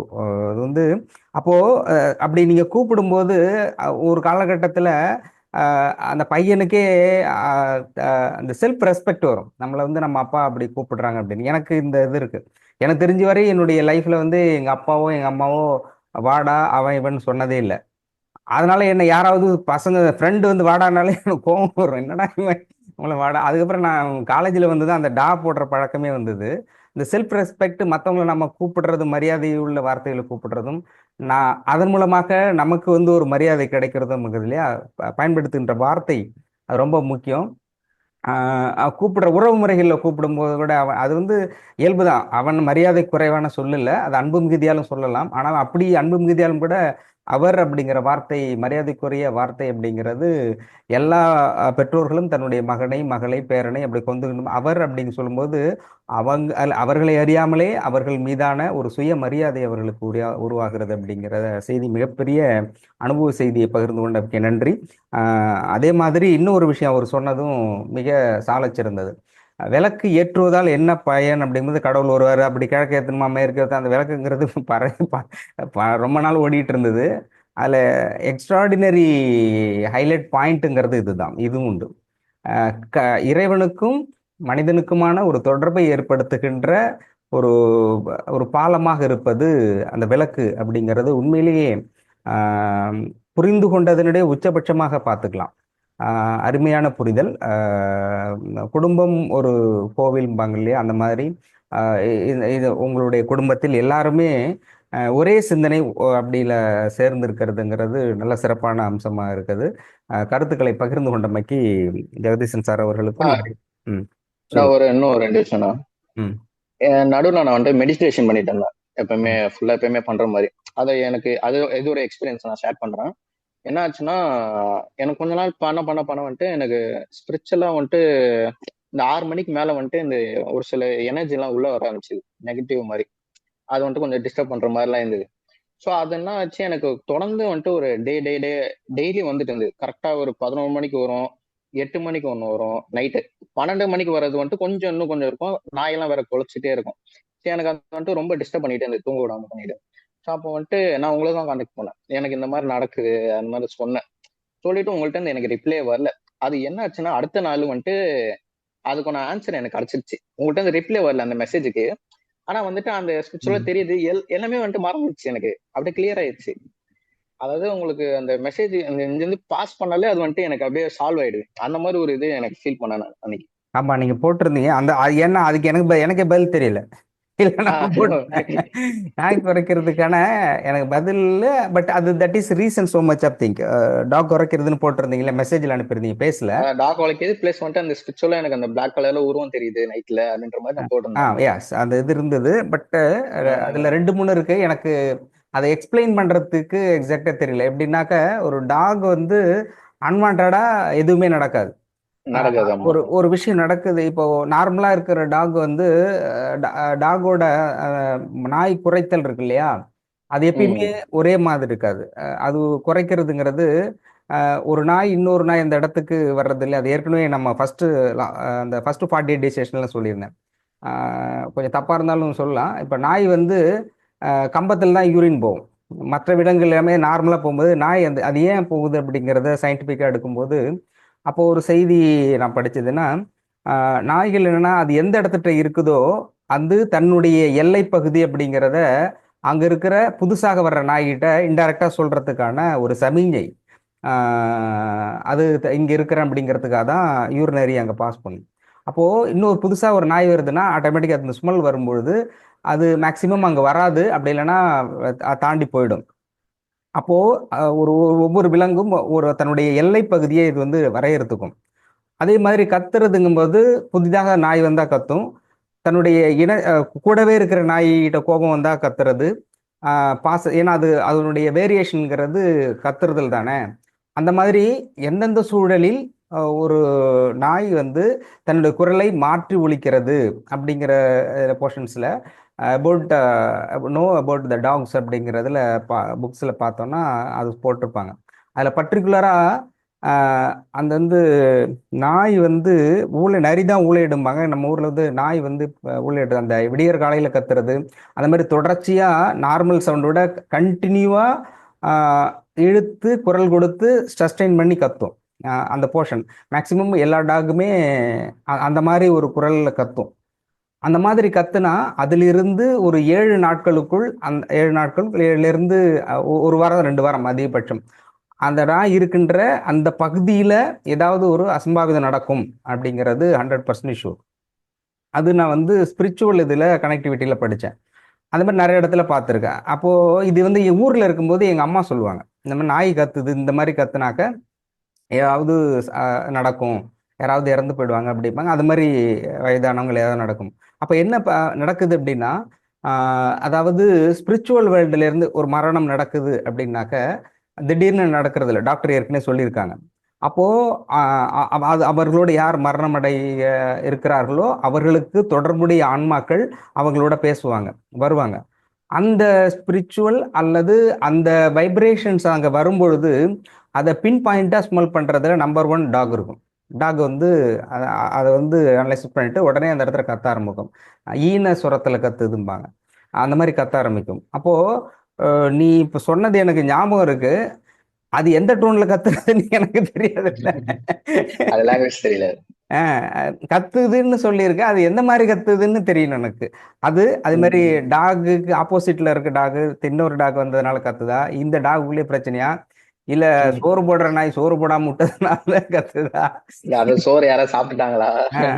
அப்படிங்கிற ஏகப்பட்டது இருக்கு. அதனாலதான் உங்களுக்கு பதில் பண்ண எனக்கு அதனால உடனடியாக பதில் சொல்ல முடியாது. ஆனாலும் நான் லேட்டரான மெசேஜ் இல்ல, அதுக்கு ஆன்சர் கிடைச்சிருச்சு எனக்கு. உங்களுக்கு அதுவே சால்வ் கிடைச்சிருச்சுங்கிறது ஆயிடுச்சு. ஆமா. எதுக்காக என்ன ஆன்சர் கிடைச்சது? இல்ல, ஆக்சுவலா வந்துட்டு அந்த நாய் கழிக்கிறது வந்து குலைச்சிட்டு இருந்தது. ஆக்சுவலா என் கண்ணுக்கு வந்துட்டு அந்த அந்த பிளாக் கலர்ல அந்த உருவம் எல்லாம் தெரிஞ்சிட்டு இருந்தது. அதுதான் மெயின் ரீசன் நான் கேட்டேன். ஓஹோ. நைட்ல வந்துட்டு அந்த மெடிடேஷன் பண்றது, அதுக்கப்புறம் தான் டாக்டர் கேட்டேன், மெடிடேஷன் பண்ணும்போது அதெல்லாம் தெரியும் அப்படின்னாங்க. அது எனக்கு டிஸ்டர்ப் ஆகவே தான் இருந்தது நைட்ல. ஆனா வந்துட்டு இது உங்களுக்கு சென்ட் பண்ணதுக்கு அப்புறம் எனக்கு அடுத்த நாள் அது சால்வ் ஆயிடுச்சு. அதுக்கு ரிப்ளை வந்துட்டு லேட்டா தான் வந்தது. ஆனா அந்த ப்ராப்ளம் சால்வ் ஆயிடுச்சு. அடுத்த நாளே எனக்கு சால்வ் ஆயிடுச்சு. ஸோ அப்படின்ற போது அது எல்லாமே கன்வே ஆயிடுது. இன்னொரு விஷயம், இப்போ எனக்கு ரீசெண்டா ஒரு விஷயம் நடந்தது. என்னன்னா, என்னோட கிறிஸ்டல் வந்துட்டு காணாம போயிடுச்சு 1 வாரம் முன்னாடி. அந்த கிறிஸ்டல் வச்சுதான் அவன் வந்துட்டு வாழ்க்கையில முன்னேறான், இதெல்லாம் பண்றான்னு சொல்லிட்டு அது ஏதாவது ஆச்சான்னு தெரியல. எனக்கு அந்த மாதிரி ஃபீல் ஆச்சு. தொலைஞ்சிருச்சு. தொலைஞ்சு போயிட்டு அம்மாட்ட சொல்லிட்டேன், இந்த மாதிரி காணாம போயிடுச்சு. எங்க அம்மா திட்டினாங்க, என்னடா ஒழுங்கா வச்சுக்க மாட்டியா அப்படி இது பண்ணி தெரியுதுங்க. அதுக்கப்புறம் வந்துட்டு நம்ம டாக்டர் கிட்ட சொன்னாங்க இந்த மாதிரி காணா போயிடுச்சு அப்படின்னு. அது நெகட்டிவ் எனர்ஜி ரொம்ப அதிகமா வந்துட்டு இருக்கும். இல்லாட்டி வந்துட்டு அவர் கிளென்ஸ் பண்றாரா ஃபர்ஸ்ட் அப்படி கேட்டான். நான் கிளென்ஸ் பண்ணிட்டு தான் இருக்கேன், சால்ட் வாட்டர்ல குளிக்கிறான், நான் குளிச்சுட்டு தான் இருக்கான் அதுலயும். அப்புறம் எப்படி காண போகுது, அவனுக்கு அந்த எனர்ஜி வந்துருக்கு, சரி காண போகுது, சரி நான் வேற ரெடி பண்ணிக்கலாம் அப்படின்ற மாதிரி சொல்லிட்டாங்க. சரி ஓகே அப்படின்ட்டு எனக்கு என்ன ஆச்சுன்னா, அப்புறம் ஒரு 2 நாள்ல வந்துட்டு எனக்கு அந்த கிறிஸ்டல் திருப்பி கிடைச்சிச்சு. எனக்கு ரொம்ப ஆச்சரியமா இருந்தது அந்த கிறிஸ்டல். என்னோட சார் வந்துட்டு எனக்கு சொல்லித்த குருநாதர் வந்துட்டு, உன்னோட கிறிஸ்டல் வந்துட்டு இங்க கிடக்குடா, நான் இதை எடுத்து வச்சிருக்கேன். அவருக்கு எதுவுமே தெரியாது அதை பத்தி. இது மாதிரி நீ ஒண்ணு போட்டுன்னு இருப்பிய, அது இருக்கு இங்க அப்படின்னாரு. எனக்கு ரொம்ப ஹாப்பி ஆயிடுச்சு அது கிடைச்சோன்னு. எனக்கு அது எப்படி வந்தது எப்படி போச்சு, ஆனா ஏதோ ஒரு விஷயத்துக்காக போயிடுச்சு, அது திருப்பி என்கிட்ட வந்துருச்சு அது. அதே மாதிரி எனக்கு என்ன ஆகும்னா, எப்பவுமே நான் கிறிஸ்டல் போடும்போது செயின்ல போடுவோம், சில்வர்ல போடுவோம். சில்வர்ல போடும்போது அந்த செயின் கட் ஆயிடும் எனக்கு. அது ஏன் கட் ஆகுது, என்ன இது ஆகுது தெரியாது. இப்போ ரீசெண்டா கூட அது இன்னொரு செயின் கூட கட் ஆயிடுச்சு எனக்கு. அது இன்னும் கூட கையில தான் வச்சிருக்கேன் இப்போ. லாக் பாத்தீங்கன்னா இந்த இப்படி இருக்கும், ஆனா செயின் வந்து கட் ஆயிடுச்சு. கிறிஸ்டல் போட்டுருக்கு, அது கையிலே கிடைச்சிச்சு. நல்ல வேலை மிஸ் ஆகும். அது இன்டைரக்டா என்ன சொல்லுதுன்னா, சில்வர் வேண்டாம் கோல்டுல போட சொல்லுங்கன்னு உங்க அப்பாட்ட சொல்லுது.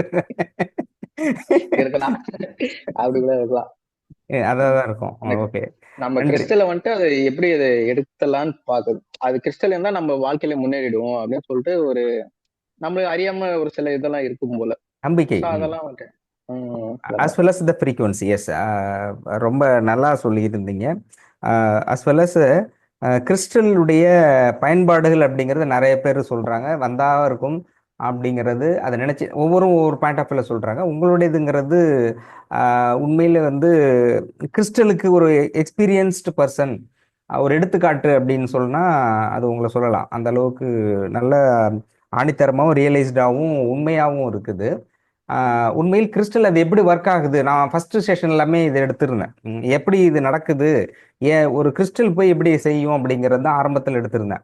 அதான் நான் திரும்பி திரும்பி சொல்றது, கிறிஸ்டல் எடுத்து ஃப்ரீக்வன்சின்னு 1 hour முடிச்சதுக்கு அப்புறம் ஏதாவது டவுட் இருக்கான்னு கேட்டப்போ அவங்க சொன்னாங்க, சார் நீங்க பேசுனது எல்லாமே புரிச்சுது, நல்லா இருக்குது, ஆனா நடுவில் ஃப்ரீக்வன்சி அதான் புரியல. கிளாஸே அதை பத்தி தானே பார்த்து, இது புரியலன்னா வேற என்ன உனக்கு புரிஞ்சிருக்க போகுதுன்ட்டு அது அப்புறம் எடுக்கிறதுல நான் நிறுத்திட்டேன், அதாவது குறைச்சிட்டேன். ஏன்னாக்க இப்ப நீங்க சொன்னீங்க இல்லையா, இப்போ இது நடக்குது, அது நமக்கு அது இன்டிமேஷன் கொடுக்குது, நமக்கு இன்னும் அந்த பாயிண்ட முன்னாடியே தெரிவிக்குது, நடக்கிறத தடுக்குது, ப்ரொடெக்ட் பண்ணுது, இந்த மாதிரி விஷயம்லாம் இருக்கு இல்லையா. அது எப்படி நடக்குது, அது எப்படி செய்யும் அப்படிங்கிறத அஸ் பர் சயின்டிஃபிக்கா ப்ரூவ் பண்ண விஷயத்தை தான் நான் சொன்னேன். அப்போ அதை பத்தி ரியலைஸ் பண்ணாம அதை கேட்கும்போது அதை அண்டர்ஸ்டாண்ட் பண்ணிக்க முடியாது. அதான் சொன்னாங்க, உங்க கிளாஸ்ல உட்காந்துருந்தா காலேஜில் சயின்ஸ் கிளாஸ் டீப் சயின்ஸ்ல உட்கார்ற மாதிரி இருக்கு சார் அப்படின்னாங்க. சரி அப்போ அதை கொஞ்சம் குறைச்சிக்குவோம் அப்படின்ட்டு கலோக்கியலா போயிடலாம் அப்படின்ட்டு இருந்தேன். பட் அது உண்மையில் சயின்ஸ், உண்மையில் சயின்ஸ். அது டைரக்டா இன்டைரக்டா டாக்டர் சார் சொல்லு, இறைவன் உங்க கூட இருக்கிறார் அப்படின்னு. இறைவன் எப்படி இருக்கிறாருன்னா ஃப்ரீக்வன்சியா தான் இருக்கிறார், கண்ணுக்கு பார்க்க முடியாது. ஹை வோல்டேஜ் ஹை ஃப்ரீக்வன்சி அவர், மனிதர்கள் லோ வோல்டேஜ் லோ ஃப்ரீக்வன்சி. இப்போ லோ ஃப்ரீக்வன்சியாக இருக்கிற மனிதன் படிப்படியாக தன்னுடைய அனுபவத்தின் மூலமாக ஃப்ரீக்வன்சியை உயர்த்துறது தான் இது சயின்ஸு. ஃப்ரீக்வன்சி உயர்த்துனது ஞானம். அது வந்து ஆன்மீகம், இது அறிவியல். ரெண்டுமே வெவ்வேறு கோணம், ஆனால் ஒரே பாதை. அதுதான் நடந்துகிட்டு இருக்குது. உண்மையில் உங்களுடைய அனுபவத்தை அழகாக அனுபவபூர்வமாக பகிர்ந்து கொண்டமைக்கு ரொம்ப நன்றி, ரொம்ப நன்றி தெரிவித்துக் கொள்கின்றேன். அடுத்தது பேசுறதுக்கு யாரு? நான் பேசுறேங்க ஐயா. கண்டிப்பா மேடம், கண்டிப்பா. வணக்கங்க ஐயா. வணக்கம்மா. முதல்ல வந்து என்ன இந்த பாதையில கூட்டிட்டு வந்ததுக்காக இறைவனுக்கு, சித்தருக்கு, அப்புறம் டாக்டர் ஐயாக்கு, அப்புறம் நான் என்னென்ன கேள்வி எல்லாம் கேட்டு உங்களை தொல்லை பண்ணிருக்கேன்னு உங்களுக்கு தெரியும். இதெல்லாம் பொறுமையா சமாளிச்சு எங்களை வந்து நல்லபடியா இந்த பாதையில இது நம்ப வச்சு கூட்டிட்டு வந்ததுக்கு உங்களுக்கு முதல்ல நன்றி. எனக்கு ரொம்ப பேச வராது, ரொம்ப சாரி. நான் வந்து என்னென்ன கத்துக்கிட்டேங்கிறது சொல்றேங்கய்யா. ஐயா வந்து இந்த மஞ்சள் கயிறு தாலி கல்பனா மேடம், திரு சென்னை தானே? ஆமாங்க ஐயா. நன்றி. சொல்லுங்க. மஞ்சள் கயிறு வந்து தாலியில மாத்திக்க சொல்லி சொன்னாங்க இல்லையா, அது வந்து நான் ஐயா சொன்ன அந்த டேட்லயே வந்து மாத்திக்கிட்டேன். அப்பையில இருந்து எனக்கு என்ன ஒரு நல்ல இது இருக்குன்னா, மனசு வந்து ரொம்ப பீஸ்ஃபுல்லா இருக்கு. ஆம், கணவரோட வந்து ஒரு நல்ல ஒரு எப்பவுமே ஒரு நல்ல இதுல தான் இருக்கும், ரேப்போல தான் இருக்கும். பட் வந்து அதுக்கப்புறமா வந்து ரொம்ப புரிஞ்சுக்கிட்டு அவர் என்கிட்ட ரொம்ப இது பண்ற மாதிரி அந்த மாதிரி ஃபீல் பண்றேங்க ஐயா. ஸோ எல்லாருமே வந்து அவங்களோட ஹெல்த் ரீசனுக்காகவும் சரி, மத்த இதுவா இருந்தாலும் சரி, அவங்க வந்து தாலி கயிறு வந்து மஞ்சள் கயிறுல மாத்திக்கணுங்கிறது என்னோட இது.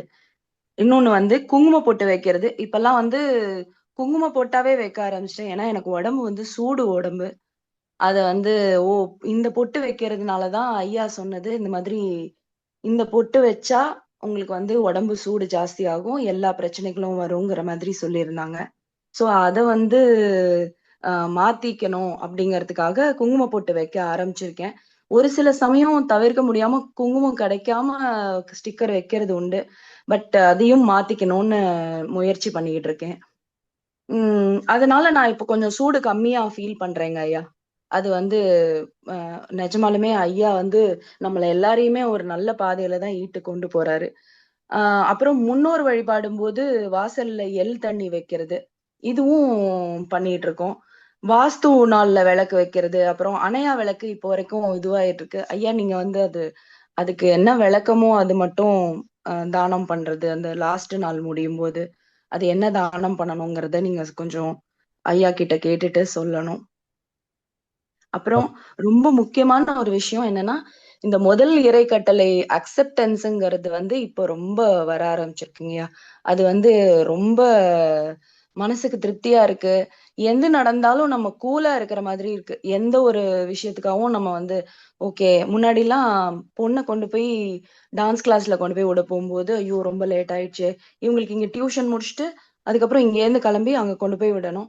ஸோ ரொம்ப லேட் ஆயிடுச்சு. டிராஃபிக் நெறையா இருக்கு. இப்படிலாம் நான் ரொம்ப டென்ஸ்டா இருக்கும்.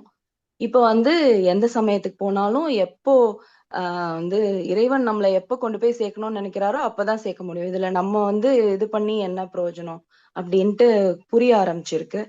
ஆம் அக்செப்டன்ஸ் நிஜமாலுமே உறவுகள்லயுமே நமக்கு வந்து இவங்க இப்படித்தான், இவங்களுக்கு ஏத்த மாதிரி தான் நம்ம இருக்கணும். அப்படிங்கிற மாதிரி ஒரு அக்செப்டன்ஸ் வந்துச்சுன்னா, நமக்கு வந்து எந்த ஒரு இதுவும் இருக்காது. அதாவது நமக்கு குழப்பமே இருக்காது. மத்தபடி எக்ஸ்பெக்டேஷன்ஸ் ஜாஸ்தியா இருக்காது.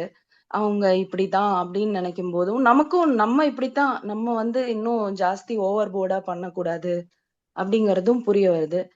ஆம், தர்மத்துக்கு பணம் எடுத்து வைக்க ஆரம்பிச்சிட்டோம் ஐயா.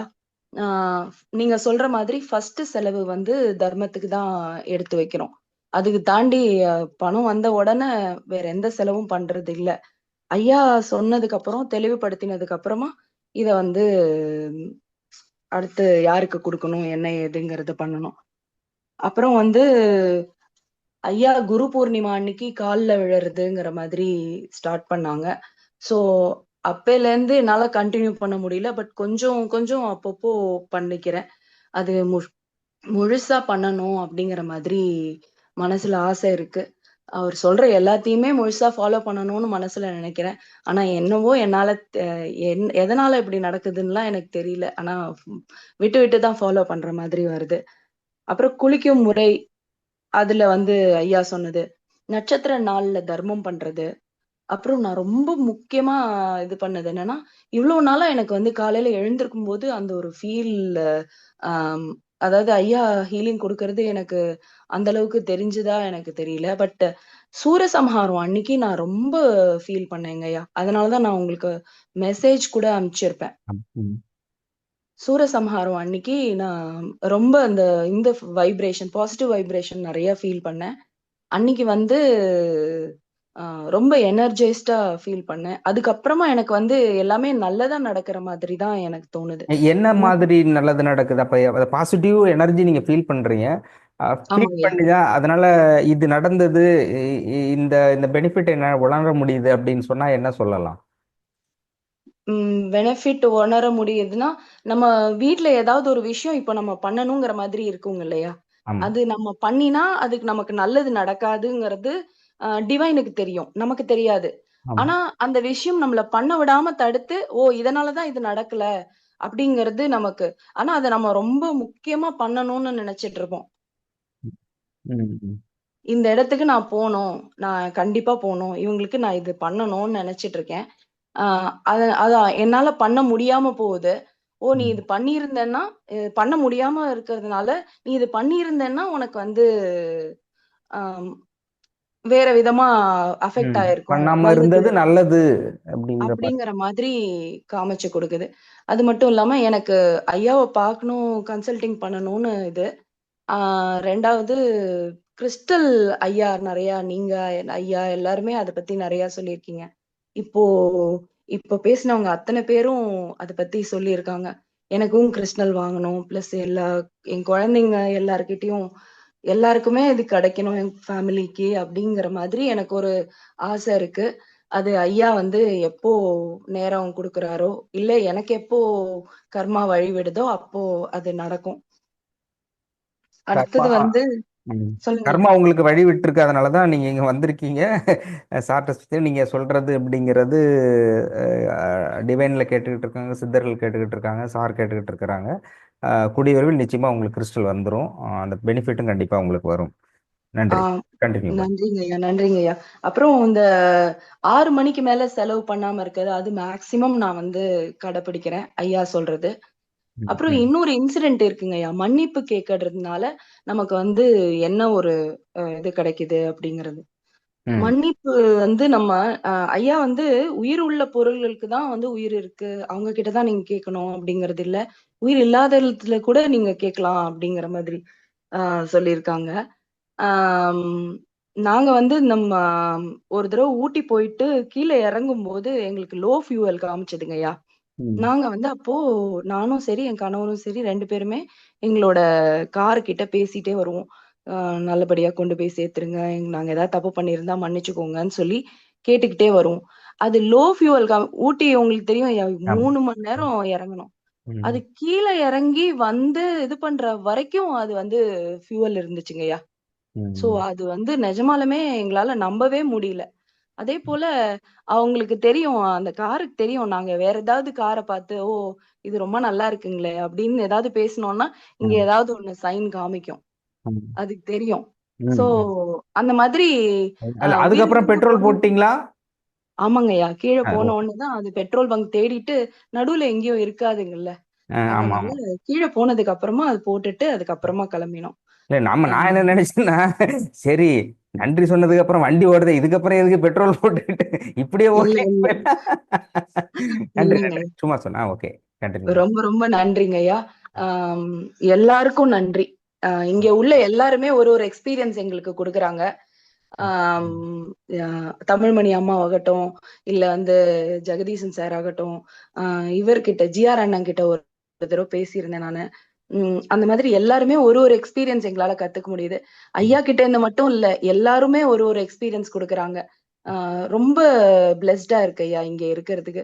எனக்கு ஒரே ஒரு வேண்டுகோள் தான், ஐயா கிட்ட சொல்லி பசங்க வந்து படிக்கிறதுல வந்து கொஞ்சம் நல்ல இன்டெலிஜென்ட், ஆனா ஃபோக்கஸ் பண்ண மாட்டேங்கிறாங்க. எக்ஸாம்ஸ் வருது, அவங்களுக்கு மட்டும் ஏதாவது இது பண்ண சொல்லி. எத்தனாவது படிக்கிறாங்கம்மா? பெரியவங்க வந்து சாய் சாத்விகா, இன்னைக்கு அவங்களுக்கு பிறந்த நாள், 10th போறாங்க. 10th இன்னைக்கு பிறந்த எழுத நாளா? போறாங்க. இன்னைக்கு பிறந்த நாளா? ஆமாங்க ஐயா. ஓ சரி, ஓகே. பேரு? இது சாய் சாத்விகா. சரி, எனக்கு முடிஞ்ச உடனே அந்த போட்டோவை அனுப்பிடுங்க, சார்ட்ட நான் இப்ப கொடுத்துட்றேன். சரிங்க ஐயா. எத்தனாவது படிக்கிறாங்க? 10th படிக்கிறாங்க. அவங்களுக்கு தான் நான் வந்து எனக்கு இல்லைனாலும் பரவாயில்ல, அவங்களுக்கு ஒரு கிறிஸ்டலை வாங்கி கொடுத்து அவங்கள ஏதாவது பண்ண வைக்கணும். சொன்னா உடனே கேட்டுப்பாங்க. ரொம்ப தங்கமான பசங்க. எனக்கு சுத்தி இருக்கிற எல்லாருமே ரொம்ப நல்லது. நான் வாழ்க்கையில கஷ்டமே அனுபவிச்சது இல்லைங்கய்யா. நான் எல்லாமே நல்லதுதான் எனக்கு நடந்திருக்கு. ஆனாலும் இன்னும் கொஞ்சம் மேம்படுத்திக்கணும்னு விருப்பப்படுறேன். என்னை சுத்தி உள்ள எல்லாரையும் தூக்கிட்டு வரணும்னு நினைக்கிறேன். சோ எனக்கு அதுக்கு வழி இருந்ததுன்னா நல்லது. ஓகே, அப்போ சொல்லும்பொழுது நாங்கள் வாழ்க்கையில் எப்பயுமே சந்தோஷத்தை தான் அதிகமாக அனுபவிச்சிருக்கோம், அதை தான் ஃபீல் பண்ணுறோங்கிற மாதிரி சொல்லுங்க. ஏன்னா ரொம்ப பேர் இந்த மாதிரி வார்த்தையை சொல்லிட்டு அப்போ சொன்னப்போ அதுக்கப்புறம் தான் ஆரம்பிச்சுதுன்றாங்க. அதனால பி பாசிட்டிவ். நாங்கள் எப்பயுமே மகிழ்ச்சியாக தான் சார் உணர்ந்திருக்கோம், மகிழ்ச்சியாக தான் ஃபீல் பண்ணுறோம். Okay, right. இப்போ 2 குழந்தைங்களுக்கும் படிக்கணும் மெயினா இல்லையா? ஆமாங்கய்யா. சரி, ரைட்டு. நன்றி. வேற ஏதாவது இருக்காம்மா? நன்றிங்கய்யா. ரைட், ரொம்ப ஐயா, டாக்டர் ஐயா, உங்களுக்கு நீங்க பண்ற பணி அறப்பணிங்க ஐயா. நிஜமா ஏன் எப்படி ஃபுல்லா நான் எவ்வளவு பண்ணலன்னு நினைக்கிறேன், ஆஃப் தான் போய் பண்ணிட்டு இருக்கேன் போல இருக்கு. இல்ல இல்ல நீங்க எனக்கு பேசுறீங்கங்கிறதுக்காக இல்ல. நீங்க எத்தனை பேரை ஹேண்டில் பண்றீங்க? எவ்வளவு விஷயம் நடக்குது. ரொம்ப சந்தோஷமாவும் இருக்கு. ஆம், உங்களுக்கு இந்த இதை கொடுத்த ஆண்டவனுக்கு ரொம்ப நன்றி. நல்ல நன்றி எல்லாரும் எல்லா வளமும் பெற்று நல்ல ஆரோக்கியத்தோட எல்லாரும் நல்லா இருக்கணுங்கய்யா. நன்றி நன்றிங்க. நன்றி நன்றி. ரொம்ப வீட்டை ரொம்ப சுத்தமா வச்சிருக்கீங்க, பர்டிகுலரா ஃபேனை நல்லா தொடச்சி வச்சிருக்கீங்க. மகிழ்ச்சி. நன்றி. நன்றிங்க நன்றி நன்றிங்க. மேடம், நன்றி நன்றி. ஐயா வணக்கங்க ஐயா. சொல்லுங்கம்மா. கரூர்ல இருந்து லதா பேசுறேங்க ஐயா. அதான் மேடம். ஓ ஓ, வணக்கம் ஏற்கனவே வணக்கம், நீங்க சொல்லுங்க. பேசிருக்கீங்க ஐயா. சொல்லுங்கம்மா. இந்த ப்ரோக்ராம் வந்ததுல எனக்கு ரொம்ப சந்தோஷம். நான் எப்பயுமே சொல்லுவேன், நான் வந்து டயாலிசிஸ் வரும்போதுதான் ஹாஸ்பிட்டல்ல இருந்து தான் நான் வந்து ஆமா. என்னால கவனிக்க முடியும் அப்படின்றத நான் சொல்லியிருக்கேன். இப்போ நான் ஹாஸ்பிட்டல்ல வர டயாலிசிஸ் இது பண்ணிட்டு தான் நான் வந்து பேசுறேன். இது பார்க்கும்போது வந்து பாத்தீங்கன்னா ஒவ்வொருத்தவங்க பேசும்போது அவங்களுடைய அனுபவங்கள்லாம் பார்க்கும்போது நான் இதை ரொம்ப மிஸ் பண்றேன், இந்த இதை ரொம்ப மிஸ் பண்றேன் அப்படின்னே நான் ரொம்ப ஃபீல் பண்ணிட்டே இருப்பேன். நீங்க எப்படியாவது நம்ம இன்னைக்கு பேசிடணும் அப்படின்ற எனக்கு ஒரு ஆசை. உங்களோட வாய்ஸ் கேட்கும்போது பாத்தீங்கன்னா எனக்கு அன்னைக்கு ஃபுல்லா எனக்கு எனர்ஜெட்டிக்காவே இருக்கும். நிறைய ம். பொறாமைப்படுறேன் நானு. ஏம்மா? நிறைய விஷயங்கள் வந்து நீங்க பார்க்கும்போது வந்து பாத்தீங்கன்னா நம்ம என்னதான் சோகமா இருந்தாலும் எல்லாத்தையும் நீ மறக்கடிச்சிருது. இதுல பேசுறாங்களே, இப்போ ஒரு மேடம் பேசுனாங்க, அவங்க பேசும்போது கூட வந்து பாத்தீங்கன்னா நிறைய எனர்ஜெட்டிக்கா இருக்கு. இவங்கள்ட்ட இருந்து நான் கத்துக்கிறேன், அவங்க கிட்ட இருந்து நான் கத்துக்கிறேன். ரமணி சாமிக்கு ஃபர்ஸ்ட் நான் நன்றி சொல்லணும். அவங்கதான் எனக்கு இதுக்குள்ள வர்றதுக்கு வாய்ப்பு கொடுத்தாங்க. ரெண்டாவது ரமணி ஆசை சாமியா தம்பி, மாறிட்டாருன்னு நினைக்கிறேன் இப்போ. அடுத்தது ஆசை தம்பி ஐயா அவர்களுக்கும் ரொம்ப நன்றி தெரிவிக்கிறேன். நன்றி நன்றி. ரெண்டாவது இளவரசி சாருக்கும் இது பண்றேன். இப்ப சொன்னாங்களேங்க சார், ம். கிறிஸ்டல்னா அதுவும் என் வீட்டுக்காருக்கு கிடைக்கணும். எங்க 2 பசங்க இருக்காங்க எனக்கு. ஒரு பையன் வந்து 11th படிக்கிறாரு, ஒரு பையன் 9th படிக்கிறாரு. குழந்தைங்களை எங்களால பக்கத்துல வச்சு பாத்துக்க முடியாதனால நாங்க வந்து இங்க டயாலிசிஸ் வந்துட்டு இருக்கோம். டக்குன்னு மூச்சு திணறல் வந்துருது. குழந்தைங்களை என்னால கரெக்டா சாப்பாடு கொடுக்க முடிய மாட்டேங்குது. அதனால நான் ஹாஸ்டல்ல போட்டிருக்கேன். படிப்பு வந்து பாத்தீங்கன்னா கொஞ்சம் மந்தமா தான் இருக்கு ம். பசங்க. இது வந்து எங்களுக்கு வந்து ஒரு சாதாரண ஒரு பிரிவா தான் நான் நினைக்கிறேன் நானு. நான் வந்து நாங்க என்ன கர்மம் பண்ணவோ தெரியல. அத வந்து நிவர்த்தி ஆகணும் அப்படின்றதுக்காக தான் கடவுள் எங்களுக்கு ஒரு பிளாட்ஃபார்ம் மாரி எங்களை இதுக்குள்ள கூட்டிட்டு வந்திருக்காரு. ம். அதுக்கான விடை எனக்கு கிடைக்கணும் ஐயா. கண்டிப்பா கண்டிப்பாம்மா, கண்டிப்பா. அவங்க சொல்ற மாரி, மேடம் சொல்ற மாரி நானும் இறைப்பணி வந்து நிறைய ஒரு சம்பளம் நம்ம வாங்கணும் அப்படின்னா ஒரு ஸ்கூல்ல போய் நான் டெம்பரவரியா தான் ஒர்க் பண்றேன். ம். 4000ல 2000 பஸ்ஸுக்கே போயிடும். அந்த 2000லயும் வந்து பாத்தீங்கன்னா கிராம பக்கத்துல இருக்க பசங்களுக்கு வந்து என்னால முடிஞ்ச ட்ரெஸ் இல்ல ஒரு சாப்பாடு, இங்க ஹாஸ்பிட்டல்ல வந்து டயாலிசிஸ் பண்ணிட்டு இருக்க ஸ்டாஃபுங்களுக்கும் என்னால முடிஞ்ச சாப்பாடு நானும் பண்ணிக்கிட்டு தான் இருக்கேன். ஆனா எனக்கு தெரியாம என்னென்ன சின்ன சின்ன தப்பு பண்றேன்றது எனக்கு தெரிய மாட்டேங்குது. ம். ம். ம். Okay okay. எனக்கு வந்து என் வீட்டுக்காரர் வந்து இதுக்குள்ள இருந்து வெளியில வரணும். இந்த டயாலிசிஸ்ல இருந்து நாங்க வெளியில வரணும். வந்தா மட்டும்தான் என்னுடைய வாழ்க்கை அப்படின்ற மாதிரி இருக்கு. என்னோட போராட்டம் வந்து பாத்தீங்கன்னா ஃபைனான்ஸ் சப்போர்ட்டும் கிடையாது, ஆள் சப்போர்ட்டும் எனக்கு கிடையாது.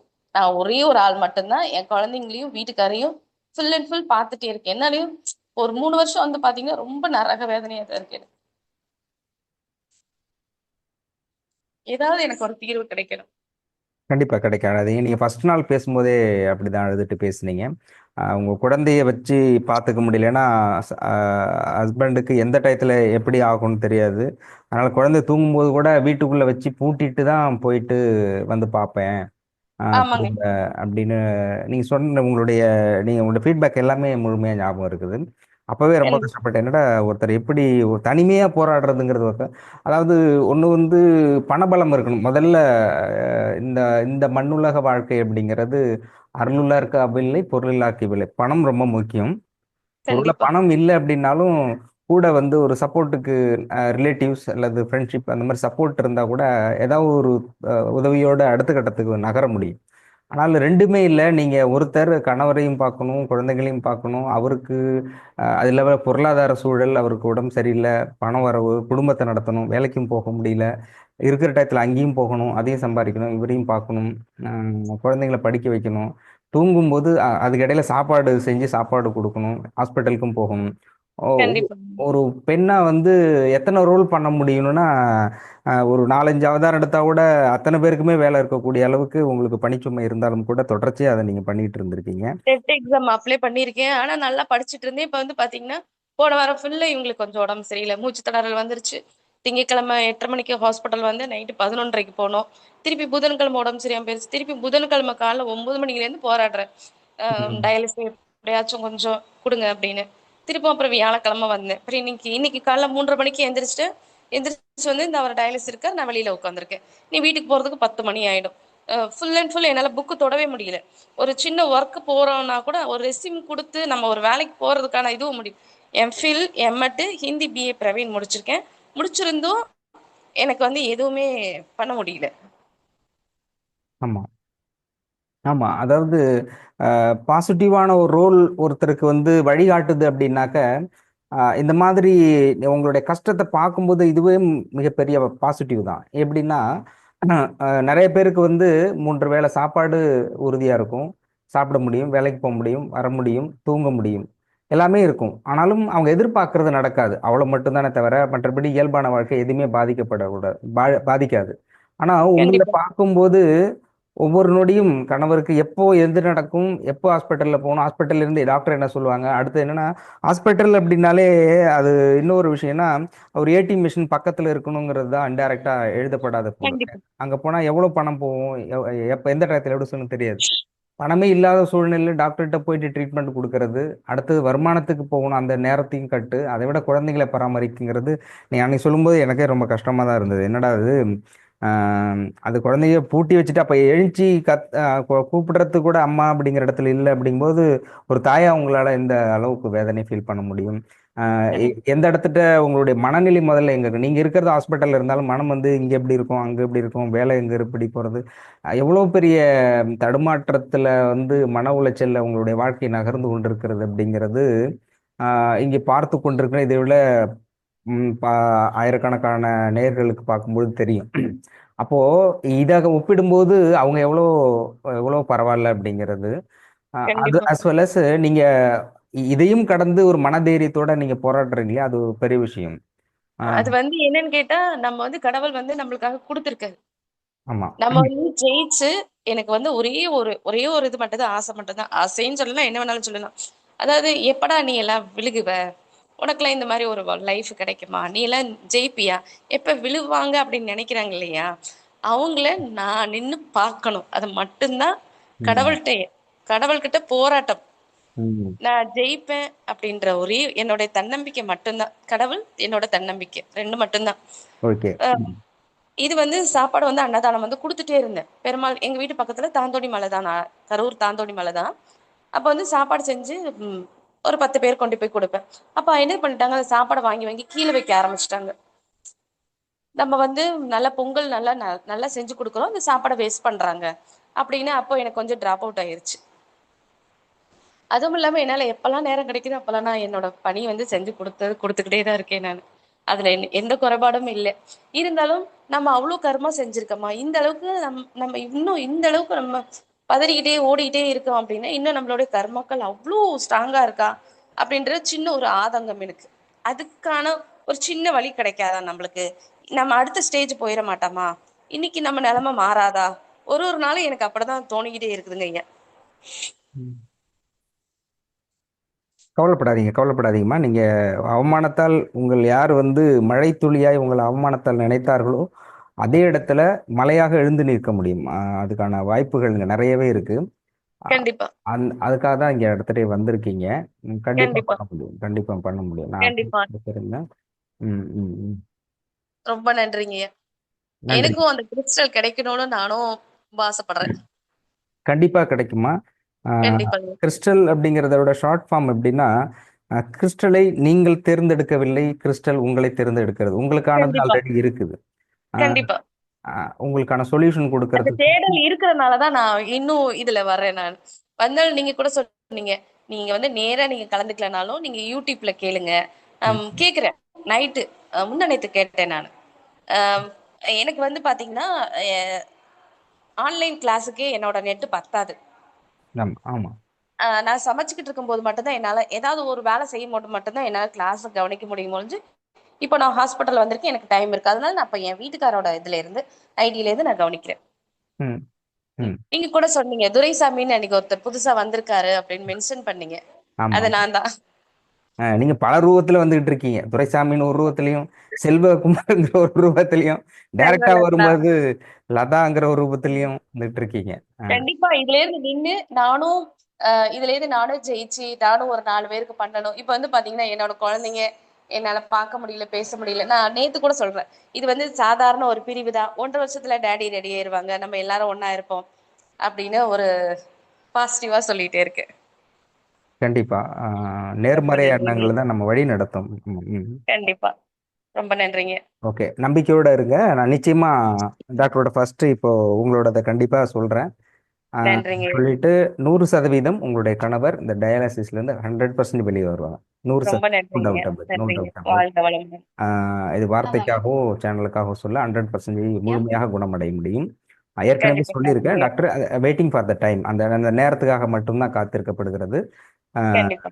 நிச்சயமாக முழுமையாக குணமடைவார்கள். அதுக்கான அதுக்கு என்ன செய்யணும் அப்படிங்கிறத நிச்சயமா டாக்டர்கிட்ட நான் கேட்டுட்டு ஆஹ் கண்டிப்பாங்க. இன்னைக்கு கண்டிப்பா உங்கள்ட்ட நான் பேசுறேன். அடுத்தது நன்றிங்க. ட்ரீட்மெண்ட்டுக்கான விஷயமும் அடுத்து என்ன பண்ணணும் அப்படிங்கறது இன்னும் டாக்டர்கிட்ட கேட்டுட்டு சொல்லிடுறேம்மா. நன்றிங்க. உங்களுடைய மனம் திறந்த அந்த அனுபவத்தை பகிர்ந்து கொண்டமைக்கு நன்றியை தெரிவித்துக் கொள்கின்றேன். நன்றி, நன்றி, நன்றி. உங்களுக்கு ரொம்ப நன்றிங்க. நன்றிம்மா, நன்றி, நன்றி. ஏன்னா நிறைய நீங்க பேசும்போது எனக்கு ரொம்ப பூஸ்டா இருந்தது. அந்த வார்த்தைகள் தான் எனக்கு இந்த நிமிஷம் வரைக்கும் எனக்கு வந்து பாத்தீங்கன்னா இந்த மாதிரி ஒரு நல்ல மனிதர்களுடைய சப்போர்ட் இருக்கிறனால தான் இந்த நிமிஷம் வரைக்கும் நான் நின்றுட்டு இருக்கேன். இல்ல யாரோட எனக்கு அவங்க அப்பா அம்மாவும் சப்போர்ட் கிடையாது, எங்க அப்பா அம்மாவும் சப்போர்ட் கிடையாது, யாருமே எனக்கு கிடையாதுனாலும் இந்த மாதிரி நல்ல ஆத்மாக்கள் நல்ல மனுஷங்களோட இதுதான் இந்த நிமிஷம் வரைக்கும் நான் நின்றுட்டு இருக்கேன். அதுக்கு ரொம்ப நன்றிங்க. நன்றிம்மா, நன்றிம்மா, நன்றிம்மா. அது உங்களுக்கு உங்களோட பேசணும் அப்படிங்கிறதும் என்னுடைய பெரிய பாக்கியம். ஆஹ் முகம் தெரியாத மனிதருக்கும் புன்னகை காட்டுவதும் ஆறுதல் படுத்துவதும் ஒரு வகை இதுலயுமே தர்மம். நான் வந்து படிச்சுட்டும் கிளாஸ் எடுத்துட்டு இருக்கேன். நான் ஃப்ரீயாவே இல்லம் தேடி கல்வி எடுத்துட்டு இருக்கேன். என்னால முடிஞ்ச அளவுக்கு ஸ்கூல்ல ஹெல்ப் கூப்பிட்டாலும் நான் போய் எடுத்துட்டு இருக்கேன், கிளாஸ் எடுத்துட்டு இருக்கேன். ஆமா, உங்கள் நேரத்தை செலவிட முடியல. நீங்க முழுமையா இருந்தாக்கா 100% வேலைக்கு போக முடியும். எம்பில் முடிச்சிருக்கீங்க, காலேஜுக்கு வேலைக்கு போக முடியும், சம்பாதிக்க முடியும். ஆனாலும் கணவருடைய சூழல் காரணமாக உங்களால போக முடியல. குழந்தையை பார்த்துக்கணும். ஸோ உறவு முறை சார்ந்து போக முடியாத காரணத்தால தான் சம்பாதிக்க, இல்லைன்னா நீங்களே பெரிய அளவில் ஏர்ன் பண்ண முடியும். கண்டிப்பாங்க. ஆஹ் பண்ணிட்டு இருக்கீங்கய்யா. வந்துடலாம், வந்துடலாம். நான் கேட்டுட்டு கண்டிப்பா இதுக்கான முடிவு இன்றைக்கு டாக்டர்கிட்ட சொல்லிடுறேன். நன்றி. பேசுறேம்மா. ஓகே, நன்றி, நன்றி, மகிழ்ச்சி. நமக்கு பாசிட்டிவான விஷயம் அப்படிங்கிறது வந்து ஆஹ் வளர்ந்த மனிதர்கள் மட்டும் அல்ல, நம்மை விட கண்ணதாசன் சொன்ன மாதிரி உனக்கும் கீழே உள்ளவர் கூடி நினைத்து பார்த்து நிம்மதி நாடு. இப்போ இப்போ இருக்கிற நிறைய நான் பார்த்து கொண்டிருக்கிற நிறைய பேரோட அந்த மேடத்தை கம்பேர் பண்ணும்பொழுது அவங்க கொஞ்சம் பெரிய லெவல். ஆனால் மேடம் என்ன நினைக்கிறாங்க, இவ்வளோ கஷ்டப்பட்டுக்கிட்டு இருக்கோம், ஆனால் நம்மளால எம்பில் படிச்சிருக்கோம், ஆனாலும் பள்ளிக்கூடமே போக முடியாமல், ஒருவேளை பள்ளிக்கூடமே போனாலும் படிக்க முடியாத குழந்தைகள் எவ்வளோ பேர் இருக்கிறாங்க, அவங்களுக்கு நம்ம சொல்லி தரணும்னு அவங்களுக்கும் கீழே இருக்கிறவங்க நல்லா வரணும்னு நினைக்கிறாங்க. அப்போ வாழ்க்கைங்கிறது படிப்படியான புரிதல் தான். கடைசி கட்ட எண்டு அப்படின்னு சொல்றதுங்கிறது வாழ்வினுடைய மோசமான கட்டம் அப்படிங்கிறது நிராயுதபாணி எதுவுமே இல்லை அப்படிங்கிற ஒரு சூழல்லையும், ஆஹ் தான் வாழ்வதற்கான எந்த சூழலுமே இல்லாத பொருளாதார சூழல் பின்புலம் எதுவுமே இல்லாமல் அடுத்த வேலைக்கு ஒரு வேளை உணவுக்கு கூட உயிர் வாழ்வதற்கு இன்னொருவரிடம் கையேந்துகின்ற பிச்சை எடுக்கின்ற சூழல் இருக்கு இல்லையா, அது வந்து இருப்பதிலே மனிதனுடைய கடைசி நிலை, எழுந்த நிலைன்னு சொல்லுவாங்க. எழுந்த நிலைன்னு சொல்லக்கூடாது, அவர்களுடைய கர்மா அப்படின்னா. அப்போ அந்த நிலையில் இருக்கிறவர்கள் கூட தர்மம் செய்யணும் அப்படின்னு டாக்டர் சொல்றாங்க. எனக்கு தெரிஞ்ச நண்பர், முடிஞ்சால் நாளைக்கு அவரை நான் பேச சொல்றேன் செஷன்ல, அவர் அழைத்து. அவரு பிச்சை எடுத்துக்கொண்டு 19 வயது வரைக்கும் பிச்சை எடுத்துக்கிட்டு இருந்த ஒருத்தர், அதன் பிறகு சொந்தமாக கடன் வாங்கி சொந்தமாக தொழில் தொடங்கி இப்போ அண்ணா நகரில் பெரிய கோடீஸ்வரர் இருக்காரு. இப்போ ஃப்ளாட்டு, ஆமாம், 6 மாடி கிட்டத்தட்ட ஃப்ளாட் இது. ஒவ்வொரு ஃப்ளாட்டும் கிட்டத்தட்ட 50 60 லட்சம் ரூபாய். ஒரு 5 கோடி 10 கோடி ரூபாய்க்கு கிட்டத்தட்ட ஃப்ளாட் சேல் பண்ணிருக்காரு. போன வாரம் வந்து அவருடைய படம் தயாரிக்கிறாரு. இந்த படத்துக்கு பூஜைக்கு வரணுன்ட்டு கம்பல்சரி வெயிட் பண்ணிட்டு இருந்தாரு. பட் எனக்கு முக்கியமான ஹீலிங் கொடுக்கறதுனால போக முடியல, வருத்தப்பட்டுட்டு இருந்தாரு. எதுக்காக சொல்றேன்னா, முடிஞ்ச அவரை நான் பேச வைக்கிறேன். பிச்சை எடுத்துக்கிட்டு இருந்த ஒருத்தர் தன்னுடைய வாழ்நிலை பெரிய கோடீஸ்வரரா, லட்சாதிபதியா, பிச்சாதிபதியாக இருந்த ஒருத்தர் லட்சாதிபதியாக மாறுறது அப்படிங்கிறது எல்லாம் வந்து அவருடைய முன்வினை பயன் அப்படிங்கிறத புரிந்து கொண்டாலே இதுதான் இப்படி தான் இருக்கணும். நம்ம இந்த டாக்டர் இளங்கோ ஆயுஷ் ஹாஸ்பிட்டலோட மெயின் தாட்டு, இதோட பேஸ் அப்படிங்கிறது கர்மா. கர்மா இதுதான், இந்த வாழ்வில் இப்படி தான் இருக்கணும், இப்படி தான் அனுபவிக்கணும் அப்படிங்கிற ஒரு சூழல் இருந்தாலும் கூட அதையும் மாற்ற முடியும் அப்படிங்கிறது தான் அதனுடைய அச்சாணியாக இருக்குது. அதனால் எந்த சூழலிலும் யாரிலும் மனம் வருந்த வேண்டாம், மனம் சோர்ந்து விட வேண்டாம். அப்படி ஒரு இதிலிருந்து மீற முடியாது அப்படிங்கிற ஒரு துன்பமாக இருந்தாலும் அதிலிருந்தும் நம்மால் மீண்டு புதிய வாழ்க்கை தொடங்க முடியும் அப்படிங்கிற நம்பிக்கை கொடுக்கறது மட்டும் இல்ல, அதை செயல்படுத்தி காட்டுகின்ற இடத்தில் இருப்பவர் தான் ஐயா இறை தூதர் டாக்டர் இளங்கோ அவர்கள். இந்த நன்னாளில் அனைவருக்கும் நம்பிக்கை ஊட்டுகின்ற வார்த்தை இல்ல, செயல்படுத்துகின்ற விதமாக டாக்டர் இளங்கோ ஆயுஷ் ஹாஸ்பிட்டல் இருக்குது அப்படிங்கிறத ஆணித்தரமாக மீண்டும் மீண்டும் பல்வேறு ஆதாரங்களோடும் அனுபவங்கள் மூலமாகவும் உங்களுக்கு நான் சொல்லிக்கொள்ள கடமைப்பட்டிருக்கின்றேன். இன்னைக்கு எல்லாருமே அலுவலக ரீதியாக வெளியில போகணும் அப்படிங்கிறதுனால ஐயா இடையில மன்னிக்கணும். அப்பனா ரோஜாவா நீங்க? ஆமாங்க சார். சபா பேசலாம். மேடம் இப்ப பேசினாங்க இல்லைங்களா? ஆமா, அவங்க என்னோட டிபார்ட்மெண்ட் அப்படிங்கறதுனால அவங்களுக்கு வீட்ல இருந்தே நிறைய கொஞ்சம் வாய்ப்புகள் நீங்க வெளிச்சம் வரலாமே. வரலாமே சொல்றேன். சொல்லுங்க. அவங்க வீட்ல இருந்து நிறைய பண்ணலாம், அவங்களுக்கு நிறைய என்னால ஹெல்ப் பண்ண முடியும். என்னோட டிபார்ட்மெண்ட் அப்படிங்கறதுனால இன்னும் அவங்களுக்கு நிறைய வாய்ப்புகள்லாம் கொடுக்க முடியும் என்னால. மகிழ்ச்சிமா. அதனால அவங்களுக்கு என்னால முடிஞ்சது நான் பண்ணணும் அப்படின்னு நினைக்கிறேன். கண்டிப்பா. அவங்க விருப்பப்பட்டாங்கன்னா என்ன காண்டாக்ட் பண்ணலாம். என்னோட இல்ல, நம்பர் நாங்க எல்லாருமே விருப்பப்படுறோம். நீங்க கண்டிப்பா உதவி செய்வீங்க அப்படின்னு, உதவி செய்யணும். காத்துக்கிட்டு இருக்கேன் ஹெல்ப் பண்றதுக்கு. நிறைய பேருக்கு பண்ணி இருக்கேன். சோ கண்டிப்பா. என்னோட இதுனா கண்டிப்பா அவங்களுக்கு வேற என்ன, அவங்க எந்த லெவல்ல இருக்காங்க என்னன்னு நமக்கு தெரியாது இல்லைங்களா? சோ அவங்க காண்டாக்ட் பண்ணி எனக்கு நான் உங்களுக்கு எந்த விதத்துல ஹெல்ப் பண்ண முடியுமோ அந்த அளவுக்கு நான் பண்ண ரெடியா இருக்கேன். சிஸ்டர் நீங்க லைன்ல இருந்தீங்கன்னா கண்டிப்பா என்ன காண்டாக்ட் பண்ணுங்க. உங்க நம்பர் கொடுத்தா நான் காண்டாக்ட் பண்றேன். www.pichu. நான் மேடத்தோட லதா மேடம் சார் லைன்ல இருக்கேங்க சார். சரி, உங்க காண்டாக்ட் நம்பர் கொடுங்க, மேடம் உங்களை தொடர்பு கொள்வாங்க. நம்பர் சொல்ல முடியுமா? இருக்குது. 94 88 88 61 61 92 92 69. 69. நான் சொல்ற கரெக்டான்னு பாருங்க. 94 88 61 92 69. 69. Okay yes sir. மேடத்துல பிடிச்சிட்டிங்க. நேரா நீங்க கவர்மெண்ட் அடிச்சாம்பாடுற அப்பாயின்மெண்ட் சொல்ற மாதிரி நீங்க டைரக்டா அது இதுல சான்ஸ்கிரிட்ல ஒரு சொல்லுவாங்க, தெய்வம் மனுஷ ரூபா அப்படின்னு சொல்லுவாங்க. அதாவது இறைவன் மனிதரினுடைய ரூபத்தில் தான் வருவார். இறைவன் எப்போதுமே அவதாரமாக எப்போயாவது வந்தாலும் கூட மனிதர்களுடைய வரிபில் தான் வருவார் அப்படின்னு. எப்பொழுது ஒருவர் மனம் தளர்ந்து இன்னும் இறைவனை எதிர்பார்த்து கொண்டிருக்கிறார்களோ அல்லது வாழ்க்கையின் கடைசி கட்ட பிடிப்பில் இருக்கிறார்களோ அவர்களை நம்பிக்கையை ஊட்டுகின்ற விதமாகவும் அவருடைய வாழ்க்கையின் அடுத்த கட்டத்திற்கு எடுத்து செல்கின்ற விதமாகவும் யார் உதவி செய்கிறார்களோ அவர்கள் இறைவனுடைய வடிவமாகத்தான் பார்க்கப்படுகிறது. இதைத்தான் எல்லா மதங்களும் சொல்கிறது, எல்லா போதனைகளும் சொல்கிறது. அந்த வகையில் உடனடியாக மனம் உதவி செய்வதாக கூறிய மதிப்பிற்கும் அன்பிற்கும் உரிய ரோஜா அவர்களுக்கு இங்குள்ள குழுவின் சார்பில் அனைவரின் சார்பாகவும் அன்பார்ந்த பணிவான உயரிய என்னுடைய ஆத்மார்த்தமான நன்றி தெரிவித்துக் கொள்கிறேன். நன்றி மேடம். நன்றி. நான் எனக்கு இந்த வாய்ப்பை கொடுத்ததுக்கு நான் தான் நன்றி சொல்லணும். நேத்துல இருந்து இது என்னமோ தெரியல, யாருக்காவது ஏதாவது பண்ணணும், என்ன பண்ணணும், பட் பண்ணிட்டு இருக்கேன் என்னால முடிஞ்சது. இன்னும் லெவல்ல என்ன அதிகமான லெவல்ல நான் ஒரு விஷயத்த பண்ணணும் அப்படின்னு நினைக்கிறேன். ஸோ அதுக்கு ஒரு வாய்ப்பா நான் இதை நினைக்கிறேன். உங்களுக்கு தான் நான் ரொம்ப நன்றி சொன்னோம். டாக்டர் ஐயாவுக்கு ரொம்ப நன்றி சொன்னோம். இப்பெல்லாம் மனசார அவரை நினைச்சு ப்ரே பண்றேன், அவரை கடவுளாவே நினைக்கிறேன் அப்படின்னு தான் நான் சொன்னேன். தேங்க்யூ.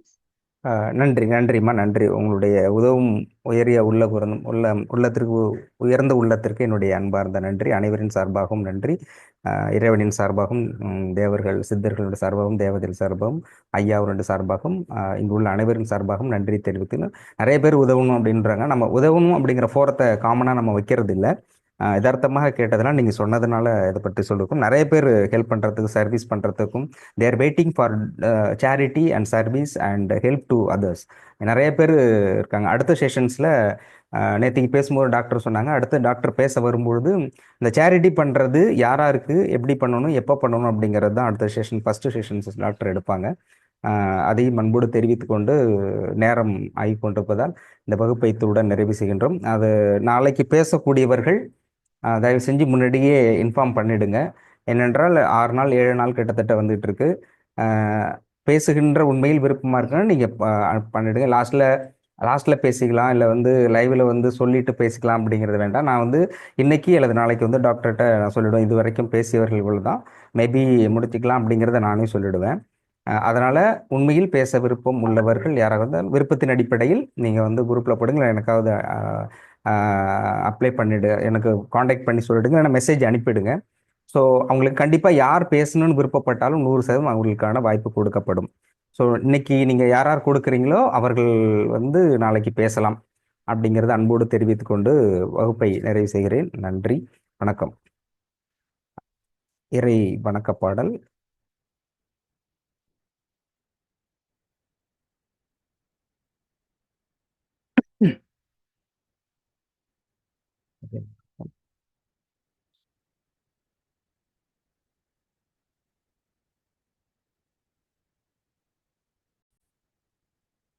அதற்கு முன்பாக நிறைவு செய்தியாக, உண்மையான ஞானமும் உங்களது நல்ல கர்மாவும் மட்டுமே உங்களுக்கு அனைத்து இன்பங்களையும் கொடுக்கும்.